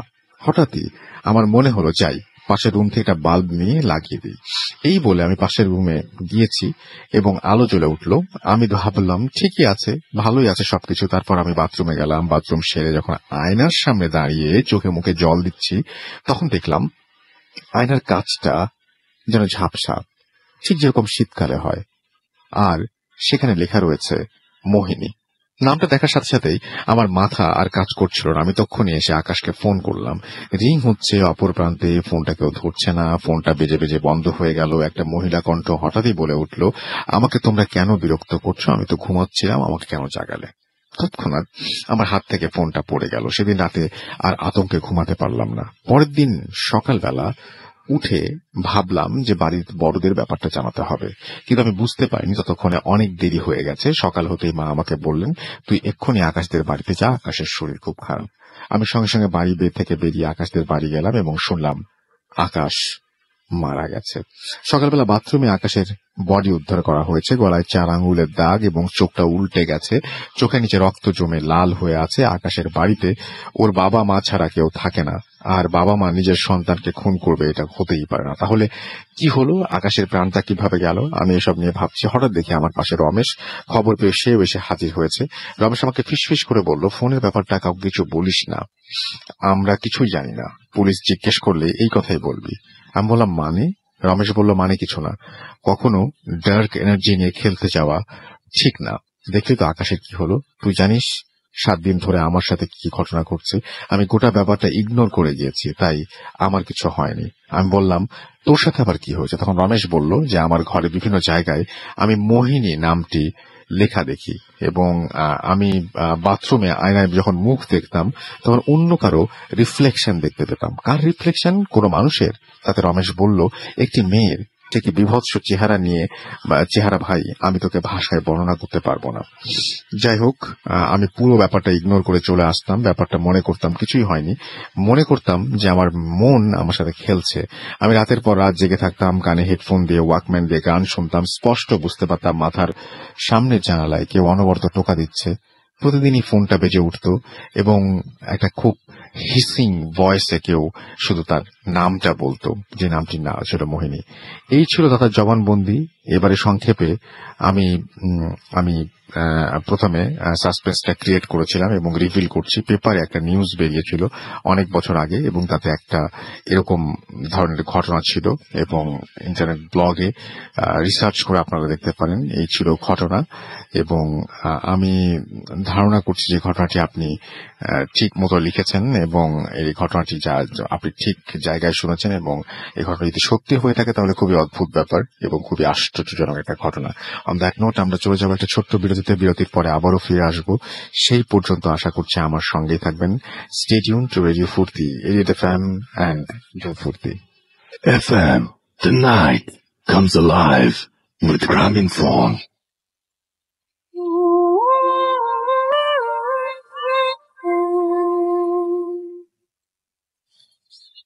Yes, the night comes alive with Gramophone. শুনছেন সবসময় রেডিও ফুর্তি এফএম। আমি রাসেল আছি সাথে, আমার সাথে রয়েছে মাসুম ভাই এবং আজকের অতিথিরা। আপনাদের সবাইকে স্বাগত জানাচ্ছি ফুর্তি এফএম এ আরো একবার। চলে যাব আমাদের শেষ অতিথির কাছে। আপনার নামটা প্লিজ একটু বলবেন এবং তারপর আপনার ঘটনা শুনবো। হ্যালো, আসসালামু আলাইকুম। আমি হৃদয়, আসছি কিশোরগঞ্জ থেকে। জি, thank you so much. Kishoreganj এত দূর থেকে আপনি কষ্ট করে এসেছেন আমাদের সাথে ঘটনা শেয়ার করার জন্য। Thank you so much. আমরা ধন্যবাদ রাসেল ভাই। জি তো আমি আমার ঘটনায় যাচ্ছি। জি 2011 সালের ঘটনা। তখন আমি এসএসসি পরীক্ষার্থী। তো আমরা 5 জন ফ্রেন্ড মিলে ডিসাইড করলাম পরীক্ষার আগে কোথাও ঘুরতে যাব। তো সেদিন কুমিল্লায় গিয়েছিলাম। রমজানের সময় ছিল, তার সাথে ঝিরিঝিরি বৃষ্টি ছিল। তো সারাদিন ঘোরাঘুরির পর আমরা সিদ্ধান্ত নিলাম লালমাই পাহাড়ের পাশে ছোট একটা পাহাড় আছে, আমরা সেটাই যাব। তো সেটা যাওয়ার সময় আমরা যখন পাহাড়ের চূড়ায় উঠবো, একজন বৃদ্ধ লোক আমাদের এসে বাধা দিল, বলল মায়ের ছেলে মায়ের করে ফিরে যা, উপরে উঠিস না, ওইখানে সমস্যা আছে। তো আমরা ওই বৃদ্ধ লোকের কথা পাত্তা না দিয়ে আমরা উপরে উঠলাম। আমি ছিলাম, আমার পিছনে ছিল আমার এক ফ্রেন্ড রায়হান, তারপর রাসেল। তো এইভাবে আমরা উপরে উঠলাম, ঘোরাঘুরি করলাম, ছবি তুললাম। তারপর আবার ব্যাক করার সময় ওই লোকের সাথে আমাদের দেখা হলো। ওই বৃদ্ধ লোক বলল যে তোদেরকে মানা করলাম, তোরা শুনলি না, পরে বুঝিস কি হয় তোদের সাথে। তো আমরা ওই বৃদ্ধ লোকের কথা পাত্তা না দিয়ে আমরা স্টেশনে চলে আসলাম। আমাদের আবার ব্যাক করতে হবে। তো স্টেশনে আসার পর আমাদের গাড়ি ছিল 5টায় ট্রেন। তো ট্রেনের ইঞ্জিন জনিত সমস্যার কারণে ট্রেন আসতে অনেক লেট হবে। আর নেক্সট ট্রেন রাত্রে 12:30টায়। তো ভাবলাম তখন 4:30 বাজে, এত লেট করে কি লাভ, আমরা বরং বাসে চলে যাই। তো আমরা বাস স্ট্যান্ডে আসলাম। আসার পর কুমিল্লা থেকে আবার সরাসরি ভৈরবের কোনো বাস পাওয়া যায় না, আমাদের কিশোরগঞ্জ যাইতে হলে ভৈরব দিয়ে যেতে হয় আর কি। তো আমাদের প্রথমে চৌমুহনী আসতে হবে, ওইখান থেকে বিশোর, তারপর ওইখান থেকে ভৈরব। তো আমরা চৌমুহনীর বাসে উঠলাম। তো বাসে ওঠার পর সারাদিন টায়ার্ড ছিলাম ঘোরাঘুরি করে। তো আমি সাধারণত ঘোরাঘুরি টায়ার্ড হলে চোখ লেগে যায় আর কি। তো আমি ঘুমায় পড়ছিলাম বাসের মধ্যে। আমার পাশে ছিল রায়হান। তো ঘুমের মধ্যে আমি মানে ঘুমের মধ্যে হঠাৎ একটা স্বপ্ন দেখলাম, কে যেন আমাকে ডাকতেছে। তো আমি জানালা দিয়ে, মানে স্বপ্নের মধ্যে আমি জানালা দিয়ে বাইরে তাকালাম, দেখলাম একটা ছেলে। সে আমাকে একটা পানির বোতল আর একটা কেক দিল। হ্যাঁ, তো আমি কেকটা আর পানির বোতলটা ব্যাগে রেখে তাকে টাকা দিতে যাব, দেখি যে ছেলেটা নাই। হ্যাঁ, তো হঠাৎ রায়হানের ডাকে আমার ঘুম ভাঙলো। আমি দেখলাম আমরা কোম্পানিগঞ্জ আসছি। হ্যাঁ, কোম্পানিগঞ্জ আসার পর বাস আর যাবে না, সামনে ব্রিজ ভাঙা থাকার কারণে এতটুকু পর্যন্ত আসতে পারছি। তারপর আমাদের ব্রিজ পার হয়ে চৌমুহনী যেতে হবে, সেখান থেকে আমাদের বিবাড়িয়া যেতে হবে আর কি, বিশ্বর। তারপরে তো আমরা ব্রিজ পার হলাম। ব্রিজ পার হওয়ার পর একটু হাঁটার পর সামনে একটা স্ট্যান্ড ছিল, স্ট্যান্ডে গিয়ে একটা রিক্সা পেলাম। তো সেই একটা রিক্সার মধ্যে 5 জন ওঠা খুবই ইম্পসিবল। তারপরও রিক্সাওয়ালাকে বলতে সে রাজি হয়ে গেল এবং রিক্সাতে উঠলাম। ওঠার পর কিছু দূর যাওয়ার পর রিক্সাওয়ালা বললো, মানে আমরা রাসেল ভাই আরেকটা কথা মিস করছি এখানে, মানে আমরা 5 জন ওঠার পর রিক্সাটা যতটা স্পিডে চলার কথা তার চেয়ে অনেক বেশি স্পিডে চলতেছে, মনে হচ্ছে কি রিক্সায় আমরা 2 জন বসে আছি এরকম। তো কিছু দূর যাওয়ার পরে রিক্সাওয়ালা বললো যে মামা একটু ওয়াশরুমে যাব। তো আচ্ছা ঠিক আছে যান। তো রায়হান ছিল, রায়হান বললো যেহেতু রিক্সা থামছে তো আমিও একটু যাই আর কি। তো রায়হানও গেল, যাওয়ার পর 2 মিনিট 5 মিনিট চলে গেল, কিন্তু রায়হানও আসে না, ওই রিক্সাওয়ালা মামাও আসতেছে না। তো আমরা ভাবলাম কি আবার হলো, আমরা নিচে গেলাম, পাশে গেলাম, রাস্তার পাশে। তো রাস্তার পাশে ধানের জমি ছিল, আমরা সেখানে খোঁজাখুঁজি করতেছি, কাউরেই পাইতেছি না। তো হঠাৎ করে দেখলাম রায়হান ওই ধানের জমির পাশে যে ড্রেন ছিল, পানি দিয়ে সেচ দেয়, ওই ড্রেনের মধ্যে পড়ে আছে অজ্ঞান অবস্থায়। আর রিক্সাওয়ালা মামাকে আমরা খুঁজেই পাচ্ছি না। তো আমরা তো সবাই ভয় পেয়ে গেলাম, কি হলো, ওরে ধরাধরি করে নিয়ে আসছি। নিয়ে আসার পর দেখি রাস্তায় রিক্সাও নাই। তো আমরা মানে বুঝতে পারছিলাম না অ্যাকচুয়ালি কি হয়েছে আমাদের সাথে, রিক্সাওয়ালা কোথায় গেল আর রিক্সাই বা কোথায় গেল। তারপর আমরা ভাবতেছি এখন কি করব, আশেপাশে কোনো মানুষজন দেখতেছিলাম না। তো হঠাৎ একটা ভ্যান আসলো, খোলা ভ্যান। তো ওই ভ্যান ড্রাইভারের সাথে, ভ্যানটাকে দাঁড় করায় ওই ড্রাইভারের সাথে কথা বলতেছি। তো ড্রাইভারকে বললাম যে মামা আমাদের এরকম এরকম সমস্যা। তো উনি বললো যে আমি তো ভৈরবের দিকে যাব, আপনারা উঠতে পারেন। তো ওনার এখানে উঠলাম। উঠার পর উনি আমাদের ভৈরব দিয়ে আসলো, ভৈরব নিয়ে আসলো। ভৈরব আনার পর ওইখানে একটা হসপিটাল ছিল, আমরা রায়হানকে সে হসপিটালে ভর্তি করালাম এবং রায়হানের বাড়িতে খবর দিলাম। আর আমার চাচার বাসা পাশে থাকায় উনিও চলে আসছে। আসার পর তো ভাবলাম যে ভ্যানের ভাড়াটা দেওয়া হয়নি, নিচে যাই, গিয়ে ভাড়াটা দিয়ে আসি। নিচে গেলাম, যাওয়ার পর দেখি ভ্যানওয়ালা নাই আর ওই ভ্যানটাও নাই। ওকে ওকে। তারপর রায়হানের জ্ঞান আসলো সকালে। তো সকালে আসার পর রায়হানের আব্বা আম্মা আসছে, উনি আবার একজন হুজুর নিয়ে আসছে। ওনার ঘটনা আমরা ফোনে বলছিলাম। তারপর ওইখানে ভৈরবের স্থানীয় একজন জিন হুজুর কি বললেন? হ্যাঁ, মানে উনি আসছে। আসার পর বলতেছে যে আমরা যে পাহাড়ে উঠছিলাম, মানে রায়হানের ঘটনাটা খুলে বলছে যে অ্যাকচুয়ালি তার সাথে তা হয়েছে, সেটা আমরা শুনেছি। তারপরে কি হলো? তারপর ওই হুজুর বলল আমরা যে পাহাড়ে উঠছিলাম ওইখানে কিছু জিন থাকে আর কি, তাদের সাথে ঝামেলাটা হয়েছিল। থ্যাংক ইউ সো মাচ আপনার ঘটনার জন্য, আপনাকে অনেক ধন্যবাদ। আমি দেখতে পাচ্ছি আজকের স্টোরিগুলো অনেক ভালো ছিল। সাগর আমাদের লিখেছেন, আমাদের লিখেছেন আরিফ সাহা, এছাড়াও শাফিন রনি, আমাদের লিখেছেন নাবিলা নূর, আমাদের সঙ্গে আছেন সিয়াম সাজিদুল রাফি, আবু বক্কর, আমাদের সঙ্গে আছেন সজীব আবরার, আমাদের সঙ্গে আছেন ইন্দিতাম তানভীর হক নিবির, আমাদের সঙ্গে আছেন ইসরাত হক অনি, আছেন SH শিহাব, এছাড়াও আছেন আলী হাসান রুবেল সহ আরো অনেকে। এবং যাদের আমি মেসেজ পড়তে পারলাম না তাদের জন্য অনেক দুঃখিত, কারণ আমাদের টাইম একেবারেই শেষ হয়ে গেছে, আমাদের শেষ করতে হবে। এবং যাওয়ার আগে আমরা জানিয়ে দিতে চাই আমাদের ইমেল অ্যাড্রেসটা। আমাদের ইমেল অ্যাড্রেস হচ্ছে bhutfm@radiofurti.fm, which is BHOOTFM@radiofurti.fm। আপনার নাম, ঠিকানা এবং ফোন নাম্বার সহ আপনার জীবনে ঘটে যাওয়া বা আপনার জানা সেরা ঘটনা লিখে পাঠিয়ে দিন আমাদের কাছে। ঘটনার শুরুতে অবশ্যই উল্লেখ করুন যে ঘটনাটি আপনি স্টুডিও এসে শেয়ার করতে চান, নাকি আপনি চান আপনার ঘটনা আমরা পড়ে শোনাই। যারা দেশের বাইরে রয়েছেন তারা সরাসরি অডিও ক্লিপ পাঠিয়ে দিতে পারেন আমাদের কাছে, বা লিখেও পাঠাতে পারেন আপনার ঘটনাটি। আমরা চাই যে আপনাদের অনেক বেশি পার্টিসিপেশন, আপনারা আসুন এবং আপনাদের ঘটনা শেয়ার করুন। আজকের মতো এখানেই শেষ করছি, কথা হবে আবারও আগামী শুক্রবার। সেই পর্যন্ত সবাই ভালো থাকুন, সুস্থ থাকুন, সুন্দর থাকুন, মোস্ট ইম্পর্টেন্টলি ফুর্তি থাকুন। টাটা।